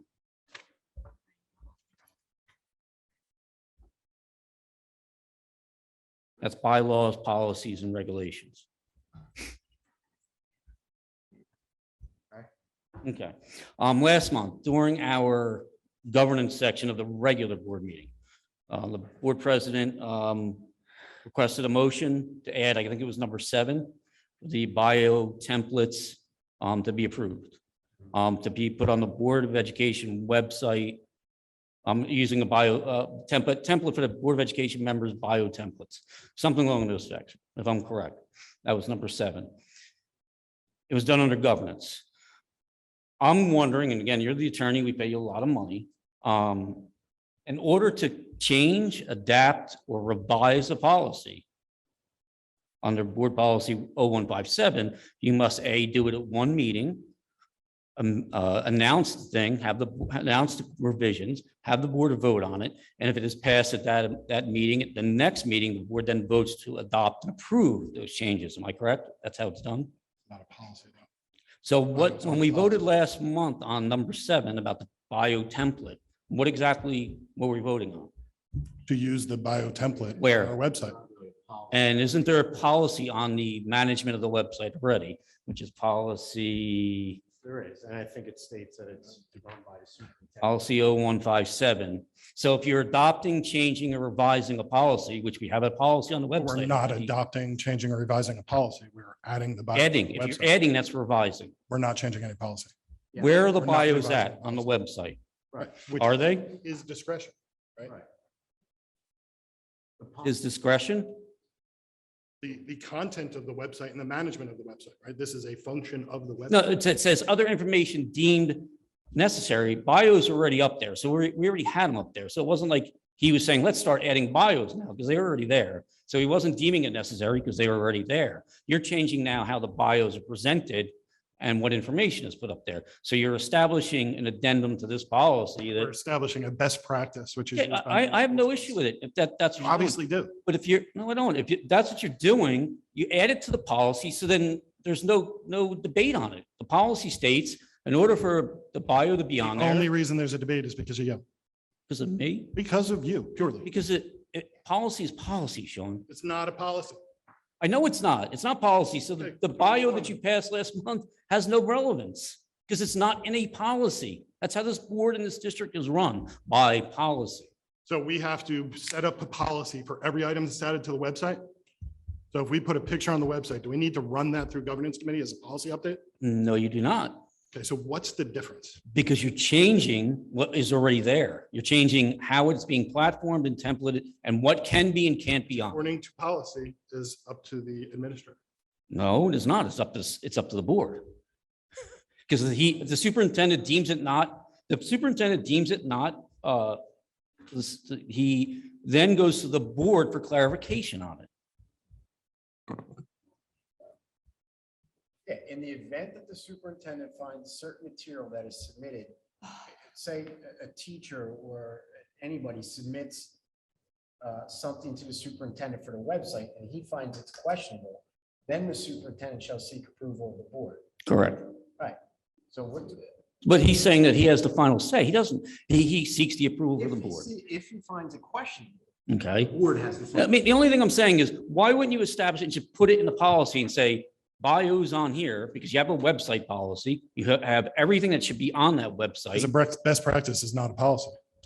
Yeah, I think we're just splitting hairs. We're definitely. Yeah. So now it's just a best practice. This is not policy. So as long as we're clarifying that, it's not policy. I agree with you. It is not policy. It's best practice. So that's what I take your legal opinion, Martin. You're right. It is best practice, not a legal So we've policy. adopted using a best practice. Okay, but it's not a policy. So I'm okay, okay. We As never long as we saw- know it's only best Nobody- practice. nobody So we ever saw vote on best practice now. Okay. We're good with that. We voted on using the template because there was not a full approval of the board to do it one way. So we took a majority vote so that we could have consensus approval that other people want their information represented on the website. Okay. Well, that it wasn't unanimous. So again, when you say It best wasn't, practice, when you say best practice, it wasn't because it wasn't unanimous. But anyway, it's not policy. I understand that. I'm glad you admitted it. My last issue again deals with policy, policy 0168. You want to pull that up? I think it's the 1, 2, 3, 4, 5, 6 paragraph down. Which paragraph? 6. I think it's 6. Yeah, the board secretary 5, the board secretary. shall make. Shall- Last month at the executive session meeting, Ms. Cherney had asked in executive session if the executive session is recorded, or do you record it? And Mr. Brennan said, no, I do not record it. It's not needed to be recorded. And I guess if you can read that paragraph there. Board secretary shall provide each board member. with- Now, the board secretary shall make an audio tape recording of each board meeting and executive session as an administrative aid to the preparation of minutes. Recording shall be, okay.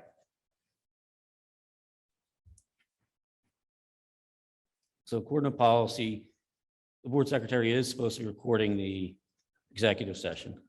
Okay. Am I correct on that also? I mean, that's what it says. Policy 0168 states. Okay, thank you. I'll ask a question and it's quick and it's not confrontational at all. The way tonight went, I thought pretty smoothly, I'm hoping. And will we be doing our meetings this way in the future? In other words, are we going to be eliminating the cow and kind of using this standard where we do the bystanders?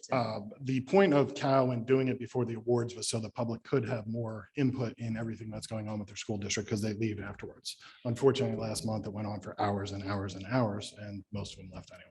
So I would rather have the public here and available to hear our deliberations and conversations. That's being But transparent. that's, you with know, the that's, parents. It is being transparent, but then when we ask a lot of questions, it seems to get everyone annoyed. I mean, we are here to ask a lot of questions. And what the public doesn't understand is that we're not all together. So if this is the only place we could be all together and be transparent, I don't mind. But when we ask a lot of questions, then it seems like we're complaining instead of raising concerns. Excuse me, but it people's wasn't interpretation. just a lot of questions. It was a lot of confrontation last month. And arguments back and forth that took over and over again, things being repeated over and over and over again. That's why the people left. I'm just asking, is this the way we're going to do it in the future? Are we eliminating the cow or, We are not planning to eliminate the cow at this point in time. so today was just a special day that we, Well, cow still happened just after. We're- Yeah. Yeah, we're doing And cow now. not for nothing, but like a lot of the questions that have been asked could have been an email to the committee chairperson for that committee. And I have yet to receive a single email from Scott at all about any of these questions that he has pertaining to either finance nor government. We're paying the attorney to be here because if you sent an email to the attorney and he had to answer I it don't, when it I don't wasn't a send board emails to meeting. the attorney, but I could have I know. answered some of these questions. I mean, I understand that there's conflict, and I understand that you're reading into the policies and how we are practicing them. And that I understand because the board is a policy making, policy abiding. And I Mhm. understand that. But it doesn't need to be a display for you to march in and say, I'm the hero. It could No, have been. an it's not about email. We a- could have discussed it. We could have changed it. It didn't need to be what it was last month, and it doesn't need to be that this month. So So where do you discuss it?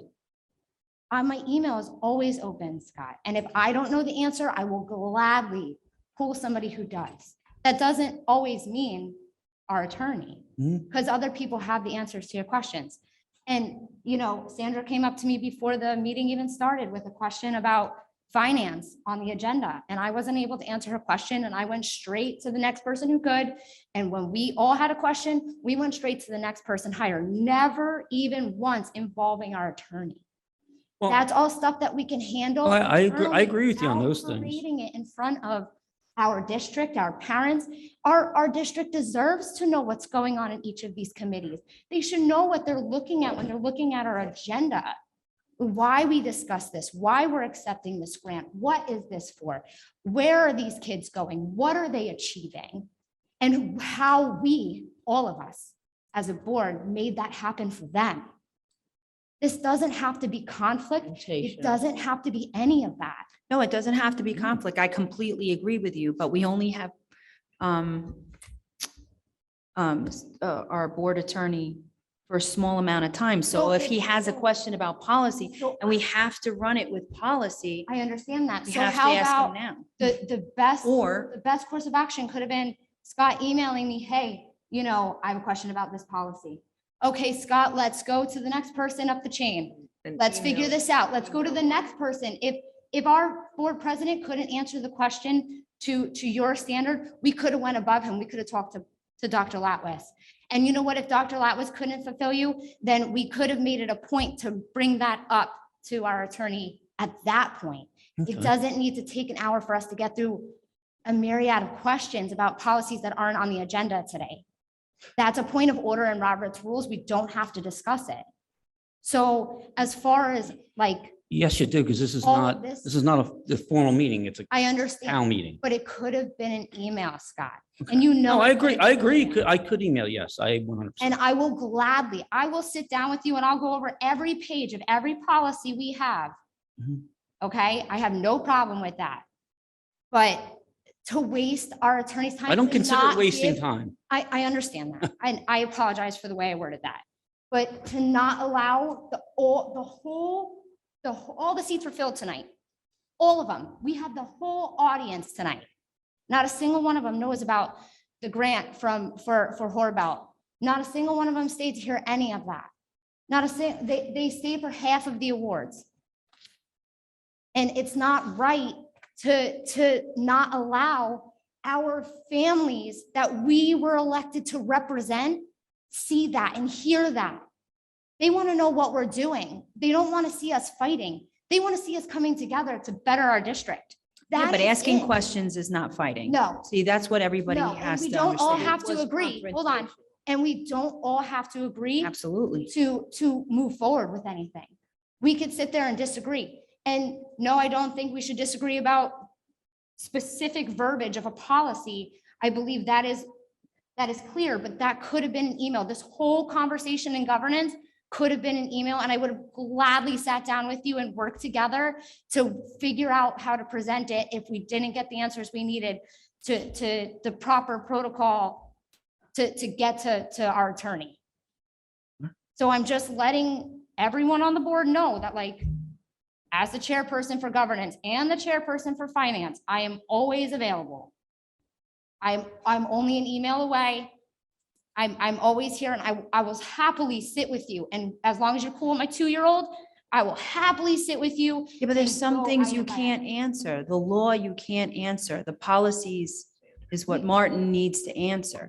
Right, I we asked a have- few we have a chain questions of last command month for it, and too. we didn't get clarity on those answers.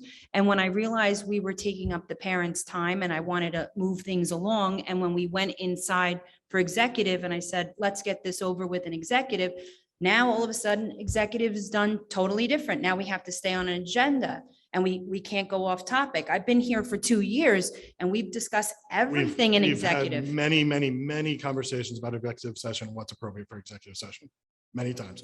Mr. Okay. Buckley does it every year, goes over Okay. what should be covered in executive session. Well, a few things that were clearly asked at the last meeting were not answered. And maybe because it was It not was really the also best like 4 presentation. hours in, and half of us were like, Okay, everybody wanted to go home, including us. We're all volunteers. We're not getting paid. He is, and he can stay here and ask questions. He can answer some questions. It is the law. You don't know the law. I don't know the law. We have him. Okay, but we have a chain of command to follow. I didn't realize there was questions I didn't answer exact, so I apologize if there was, but. Okay. I'm hoping we could discuss it in executive. So again, we don't have to run up time here. Not on the agenda, so we should have been an email to be able to discuss it and prepare him for that conversation. That's the point. I have to Agenda for email executive. him a question No, you before do we not. go into executive? No, because it's not a discussion for executive session. It is not a discussion for executive session. Just the executive session is legal matters that we have to address and the HIB report. That's I've the been here agenda for 2 years. executive It never ran that way. Every question I ever had, Brian never had a problem. He never said it wasn't on That's the not- agenda. He always answered my questions. He never had a problem. Martin always answered. I've been here 2 years. I didn't get elected yesterday. So all of a sudden now we're following everything great by the book. So I will email next, and that's a great thing. It's a great thing if we're going to follow things by the book, but for 2 years, we didn't do it that way. So everything was I'm not discussing teachers, I'm not discussing students, I'm asking about policies pertaining to our behavior on social media. So I wanted a direct answer to that, and it was kind of ignored last month and this month so far. Because I don't understand how some board members are allowed to speak freely on social media and some board members were seriously You should put your encouraged not to concerns in talk. an email and send them to me, and I will relay that information to. Great, I'll do it next month. Please put a actual question in the email that can be answered, and we'll get it taken care of. Okay. Any other questions on governance? Actually, I guess a question just popped up that is apparently my responsibility, that I have never known the board to record executive session meeting minutes, sessions, so I appreciate that. We now record meetings differently than historically. Usually it was an audio recording. So do we want video recording or do we want audio recording? I'm not quite sure which way we're going, because I make a video recording of the regular board meeting. Do we want a video recording of the regular board meeting and an audio recording of the executive thing, or do we want a video recording of the executive session? We'll have to Because I run that guess through we'll the have to do governance that. committee. We'll have to do that tonight if we're going to follow policy going forward. Well, I guess we'll have to record it on audio recording tonight, because that's what's written in the policy. Okay. And then I we'll will run it through always governance for prefer next month audio to see what the permanent solution is. It gets archived on whose laptop? A district. Like, It would be on the. no, but like, it is getting archived, right? Sure, Board absolutely. secretary All our files are archived. Yep. Okay.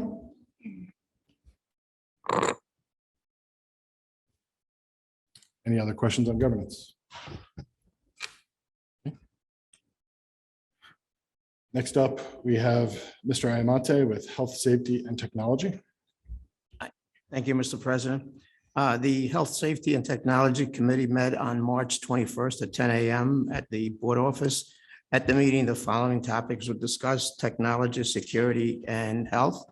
Under technology, the committee was given an update on what is included in the budget for next year, what they need. The first thing was that they need to update the network infrastructure and storage upgrades. The high school computer lab needs to replace equipment that is old for the graphic arts program. The IT department is developing a district-wide technology inventory to monitor, maintain, and schedule repair for IT equipment. Chromebook. The Chromebook repair policy. At the moment, there is no policy on the Chromebooks. So the district will develop a plan to let the parents know that they would be responsible for damage to the Chromebooks. And then this may be handled through reimbursement if there's damage to the book, or the parents would have an opportunity to purchase insurance on the technology. The security, the district-wide district-wide security procedures are being revised and updated. Parents were notified that the district is switching from ALICE to RHF, which is Run, Hide, and Fight protocol. The staff will be receiving in-person and also web-based training over the next few months. Excuse me. And the students will be educated on the topic, and the activities would be age appropriate. The district is also looking into replacing old cameras and adding cameras that we may have some blind spots, That so they would need additional video cameras to cover that. That was about it on security. The health, the district is in need of nurses, and right now they're contacting potential candidates to fill the needs. And the last one was mentioned earlier about the dental check. The pre-K students may qualify for free dental checks at no cost also to the district through the Tender Smile for Kids mobile unit would be coming to the school. All right. Any questions? That's all I have. Any questions? I'm sorry, Bruno, am I right to assume, excuse me, am I right to assume that there's nothing on today's active agenda to vote on, right? Because I was just looking and there's no, Usually a lot of those items, if we're buying something, would roll up to like Yeah. finance and yeah, other I just departments wanted to typically. make sure that I wasn't like missing something. No. It was just the old business and security update kind of stuff. Okay, Yeah, I there's just no wanted to be action on sure. that. Yeah. I wanted to make sure I wasn't missing something. I appreciate it. Thank you. Come on.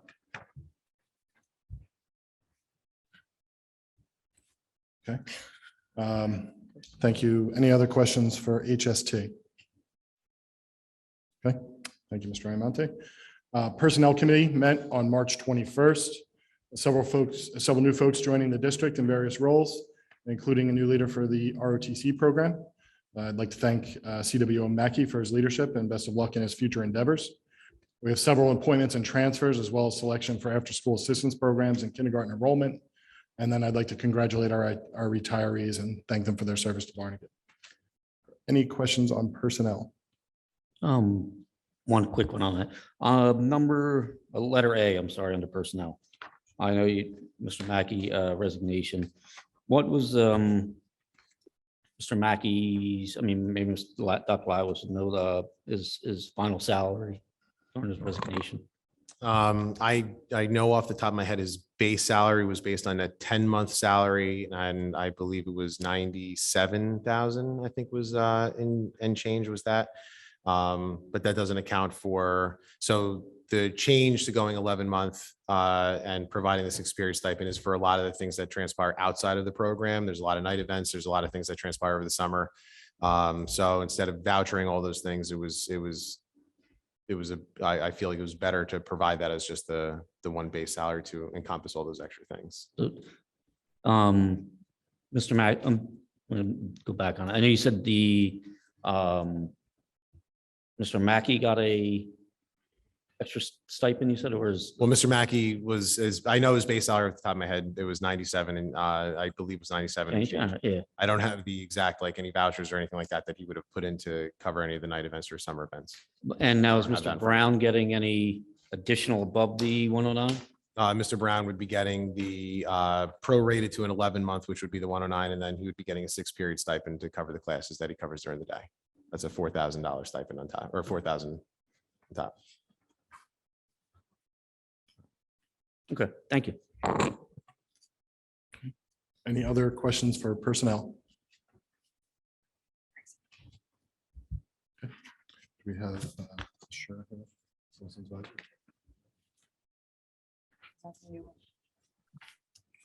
Okay. Can I have a motion to adjourn the committee of the whole portion and convene into the regular Board of Education meeting? So moved. Second. I request the resource. Okay, Ms. Angus, Present. Yes. Ms. Cherney, Yes. Ms. Jeannie, Yes. Mr. Iamonte, Yes. Ms. Levy, Yes.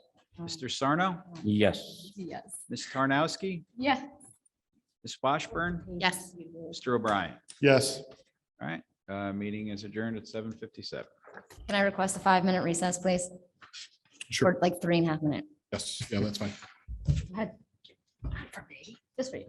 No, I don't need a recess. I'll go with you. I don't need a recess. Yeah, I think I need. Yeah.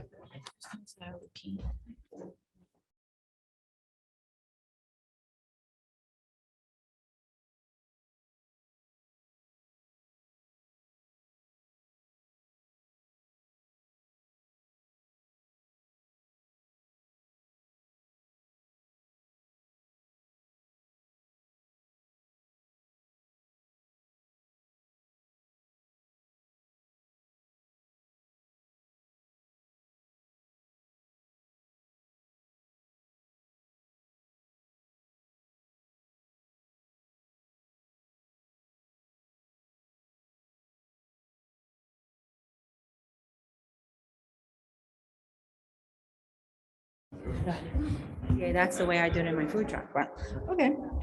Okay. All right. Okay. Would've been nice to- Like to call to order the regular meeting of the Barnegat Township Board of Education for March 28th, 2023. I'm so happy. Okay, Miss Angus, Here. Miss Cherney, Here. Miss Jeannie, Here. Mr. Iamonte, Here. Miss Levy, Here.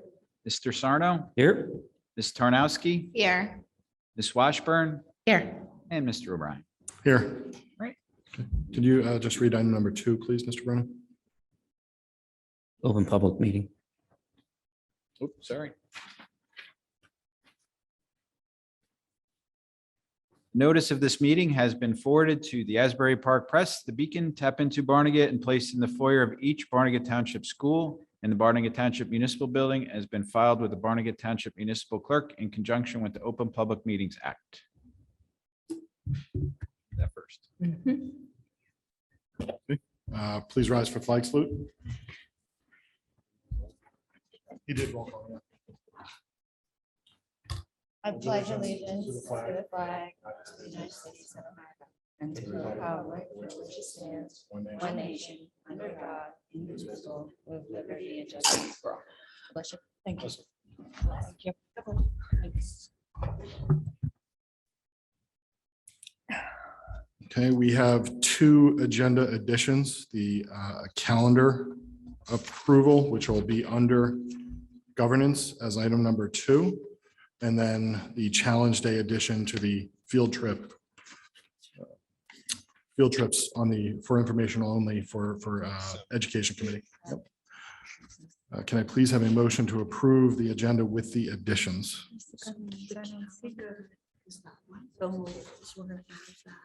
Second. Oh.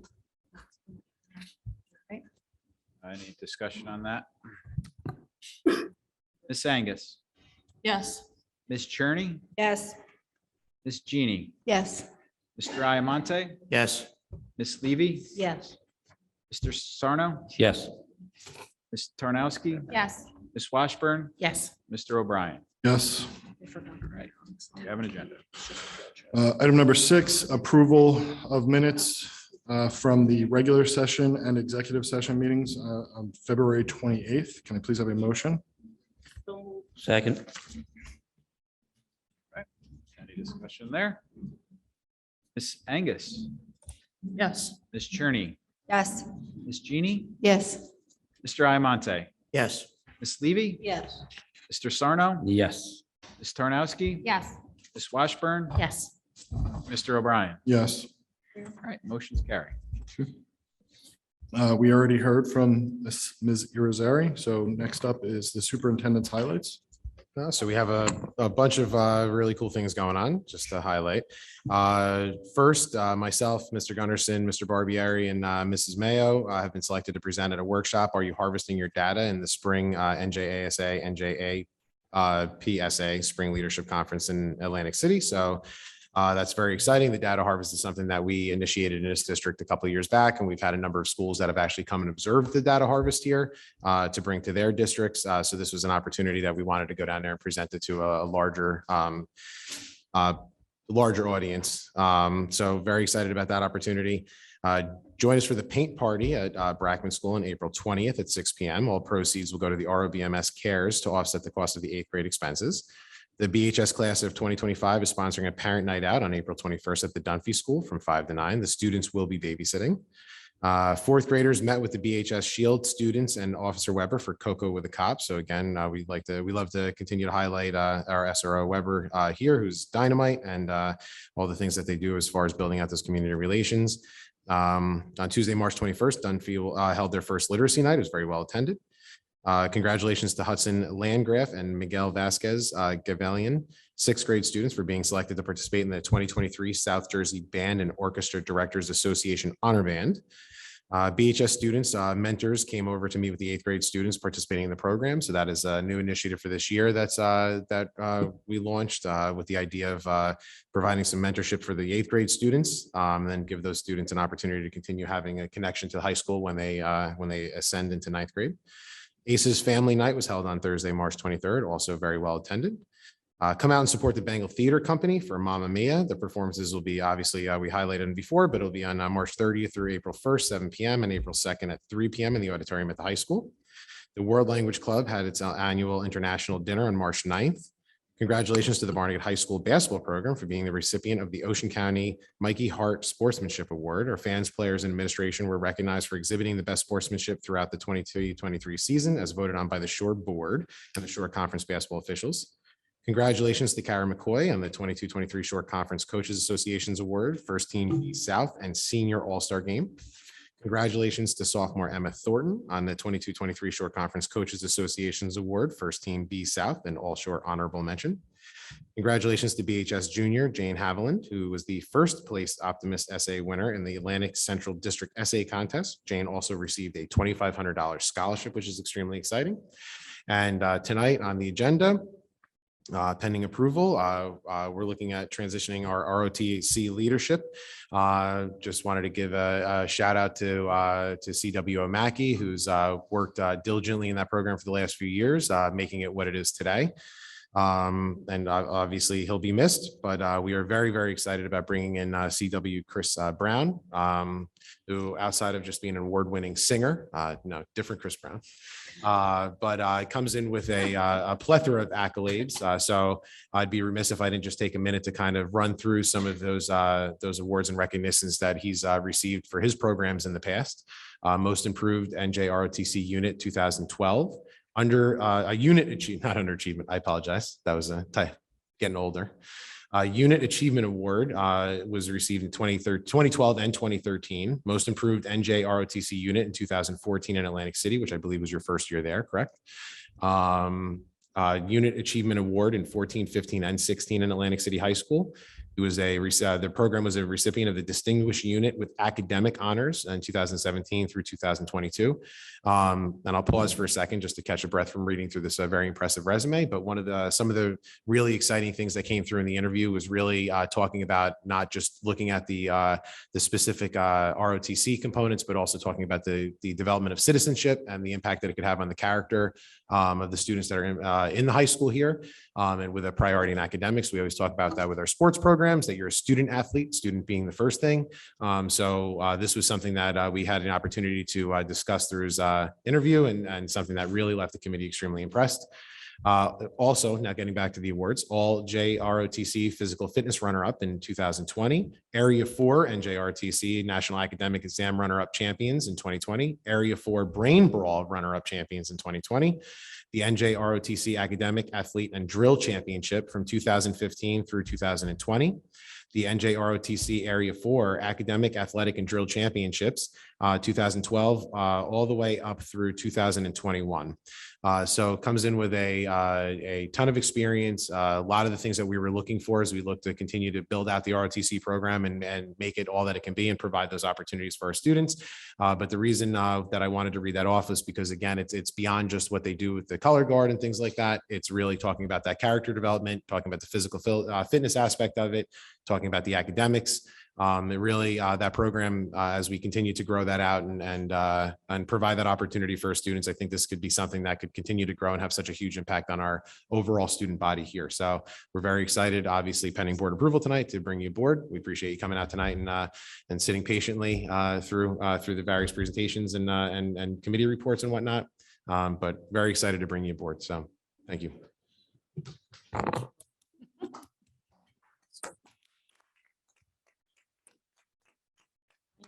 Brian, over here.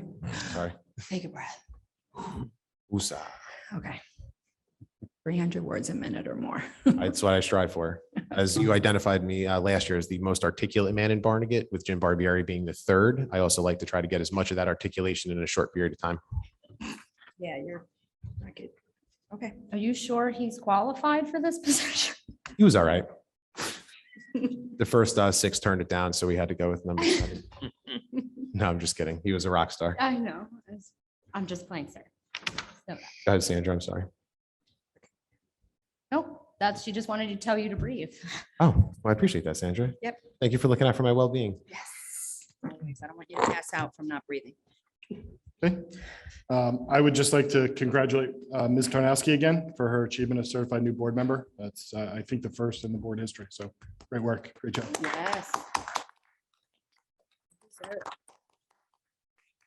And we did, has been mentioned already, change the format of this month's meeting up a little bit so that we could recognize the upstanders and the award winners first.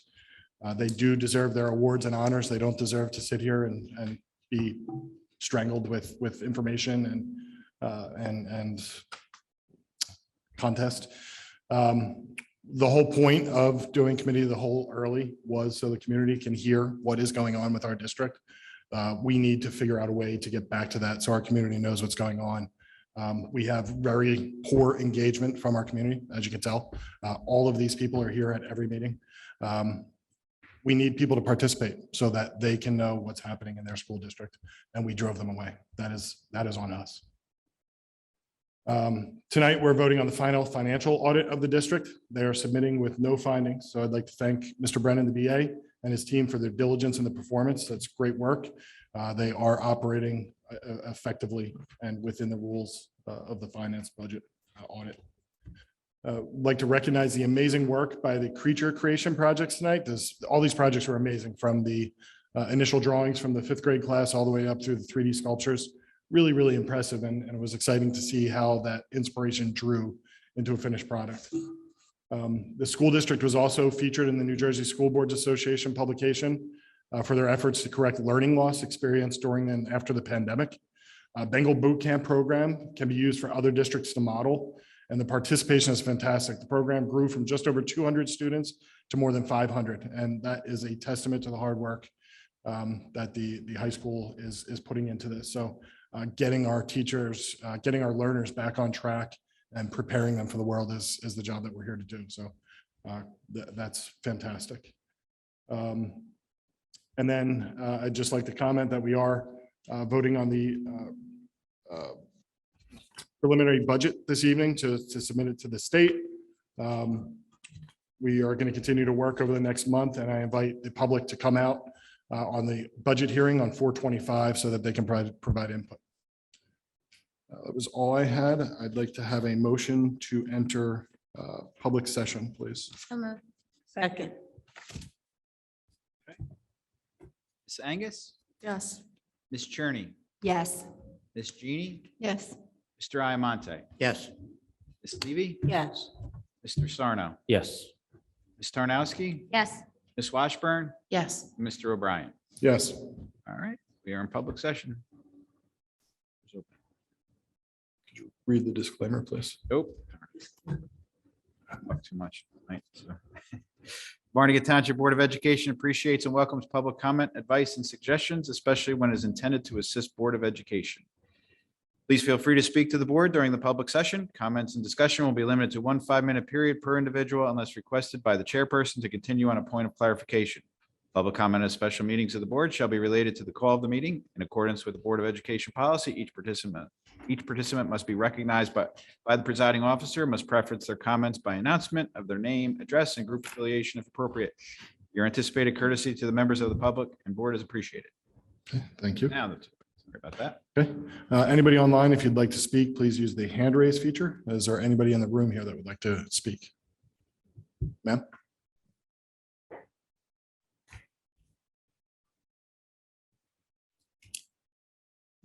Hello, my name is Linda Richardson. I live at 19 Timberlake Place.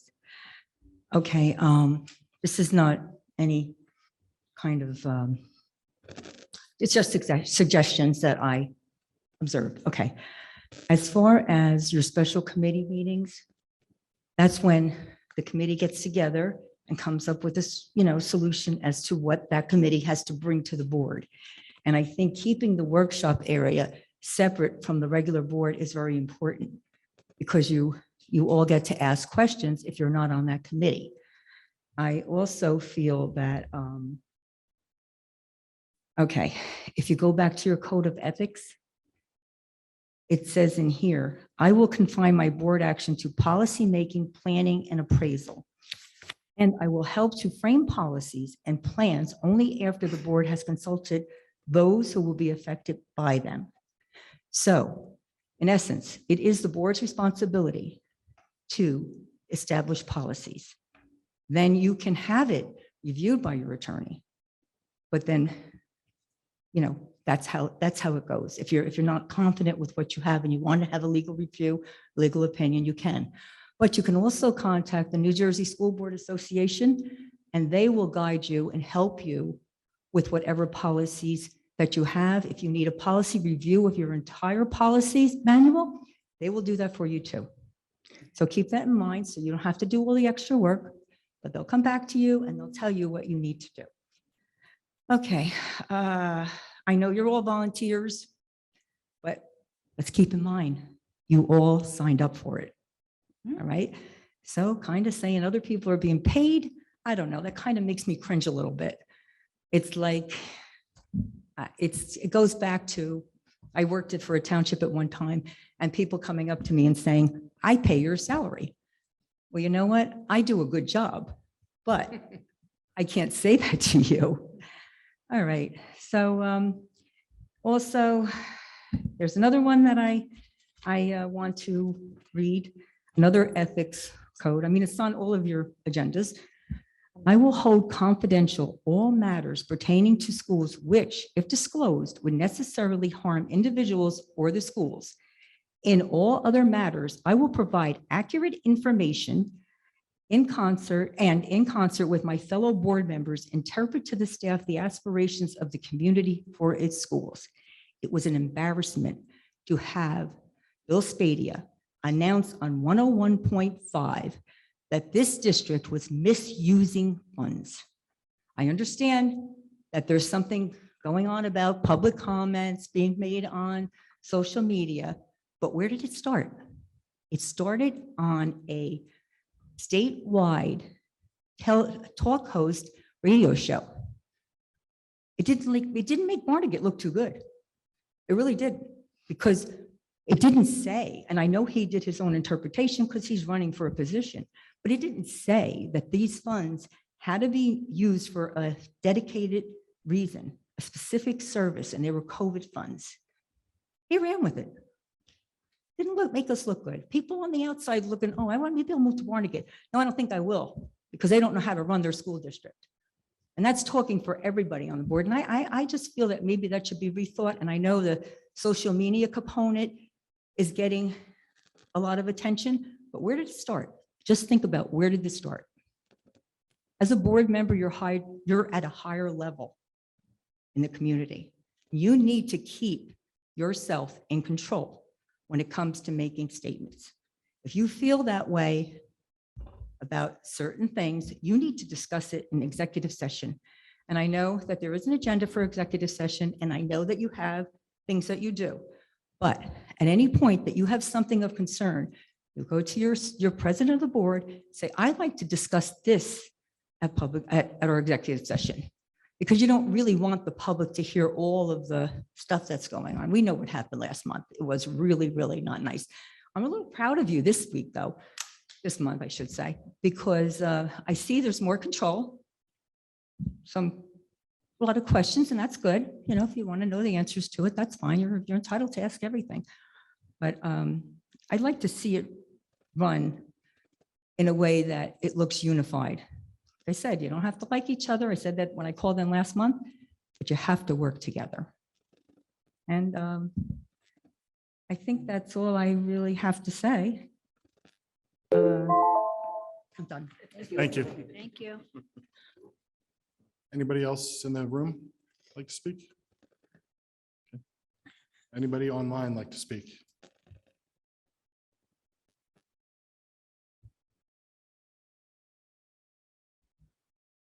Okay, can I please have a motion to adjourn public session? Move. Second. Ms. Angus, Yes. Ms. Cherney, Yes. Ms. Jeannie, Yes. Mr. Iamonte, Yes. Ms. Levy, Yes. excuse me, Mr. Sarno, Yes.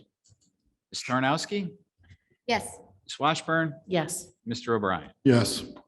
All right. Floor is now closed. Okay.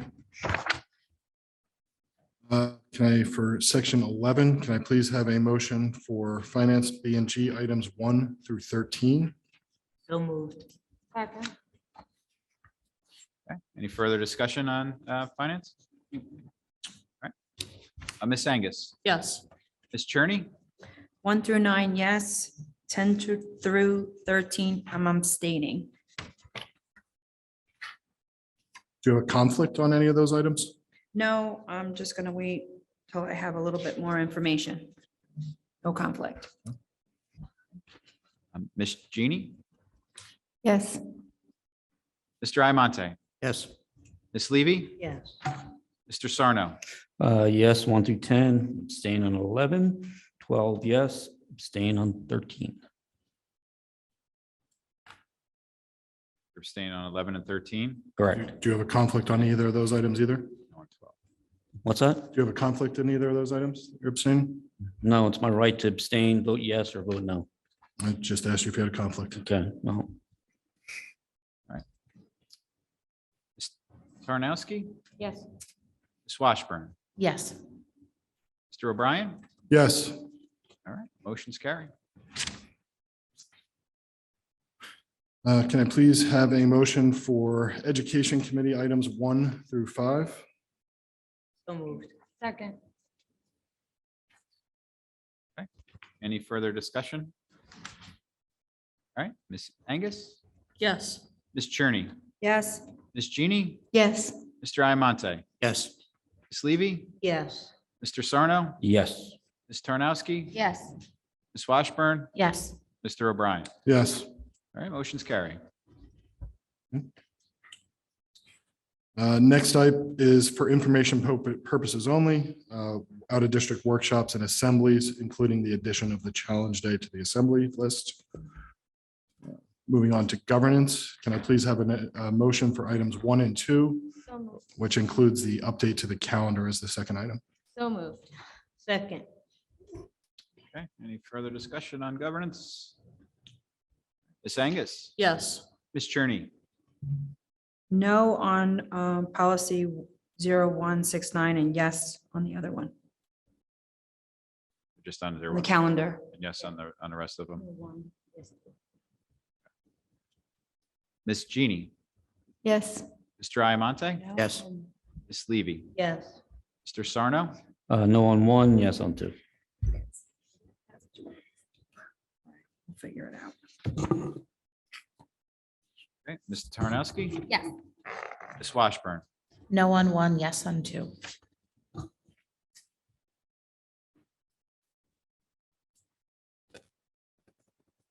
Mr. O'Brien. Yes to both. Motion's carry. Item number 15, personnel. Can I please have a motion for items 1 through 25? So moved. Second. Okay, any further discussion on personnel? Ms. Angus, Yes. Ms. Cherney, Yes. Ms. Jeannie, Yes. Mr. Iamonte, Yes.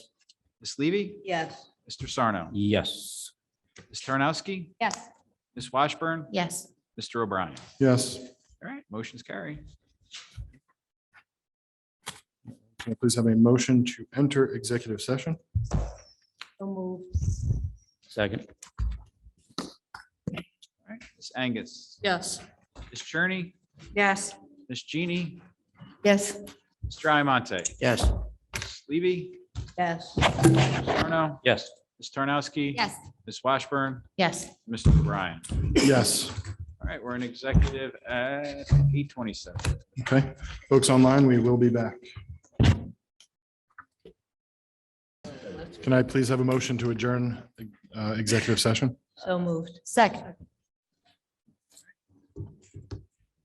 Ms. Angus, Yes. Ms. Cherney, Yes. Ms. Jeannie, Yes. Mr. Iamonte, Yes. Ms. Levy, Yes. Mr. Sarno, Yes. Ms. Tarnowski, Yes. Ms. Washburn, Yes. Mr. O'Brien. Yes. All right, we're out of exec at 9:01. Okay, and can I please have a motion for the HIB report for March? So moved. Second. Okay. Ms. Angus, Yes. Ms. Cherney, Yes. Ms. Jeannie, Yes. Mr. Iamonte, Yes. Ms. Levy, Yes. Mr. Sarno, Yes. Ms. Tarnowski, Yes. Ms. Washburn, Yes. Mr. O'Brien. Yes. Okay, motion carries. Okay, and can I please have a motion for, Motion to approve resolution of the Barnegat Township Board of Education approving participation in the proposed settlement of e-cigarette related claims against Juul Labs, Inc. and directing counsel and or the superintendent to execute the documents necessary to effectuate participation in the settlements. So moved. Second.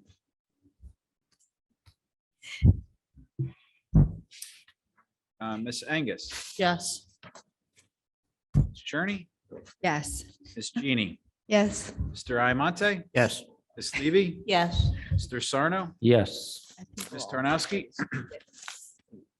Yes.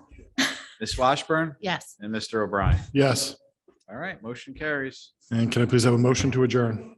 So moved. Second. All right, Did we? Ms. Angus, Yes. Ms. Cherney, Yes. Ms. Genie, Yes. Mr. Iamonte, Yes. Ms. Levy, Yes. Mr. Sarno, Yes. Ms. Tarnowski, Yeah. Ms. Washburn, Yes.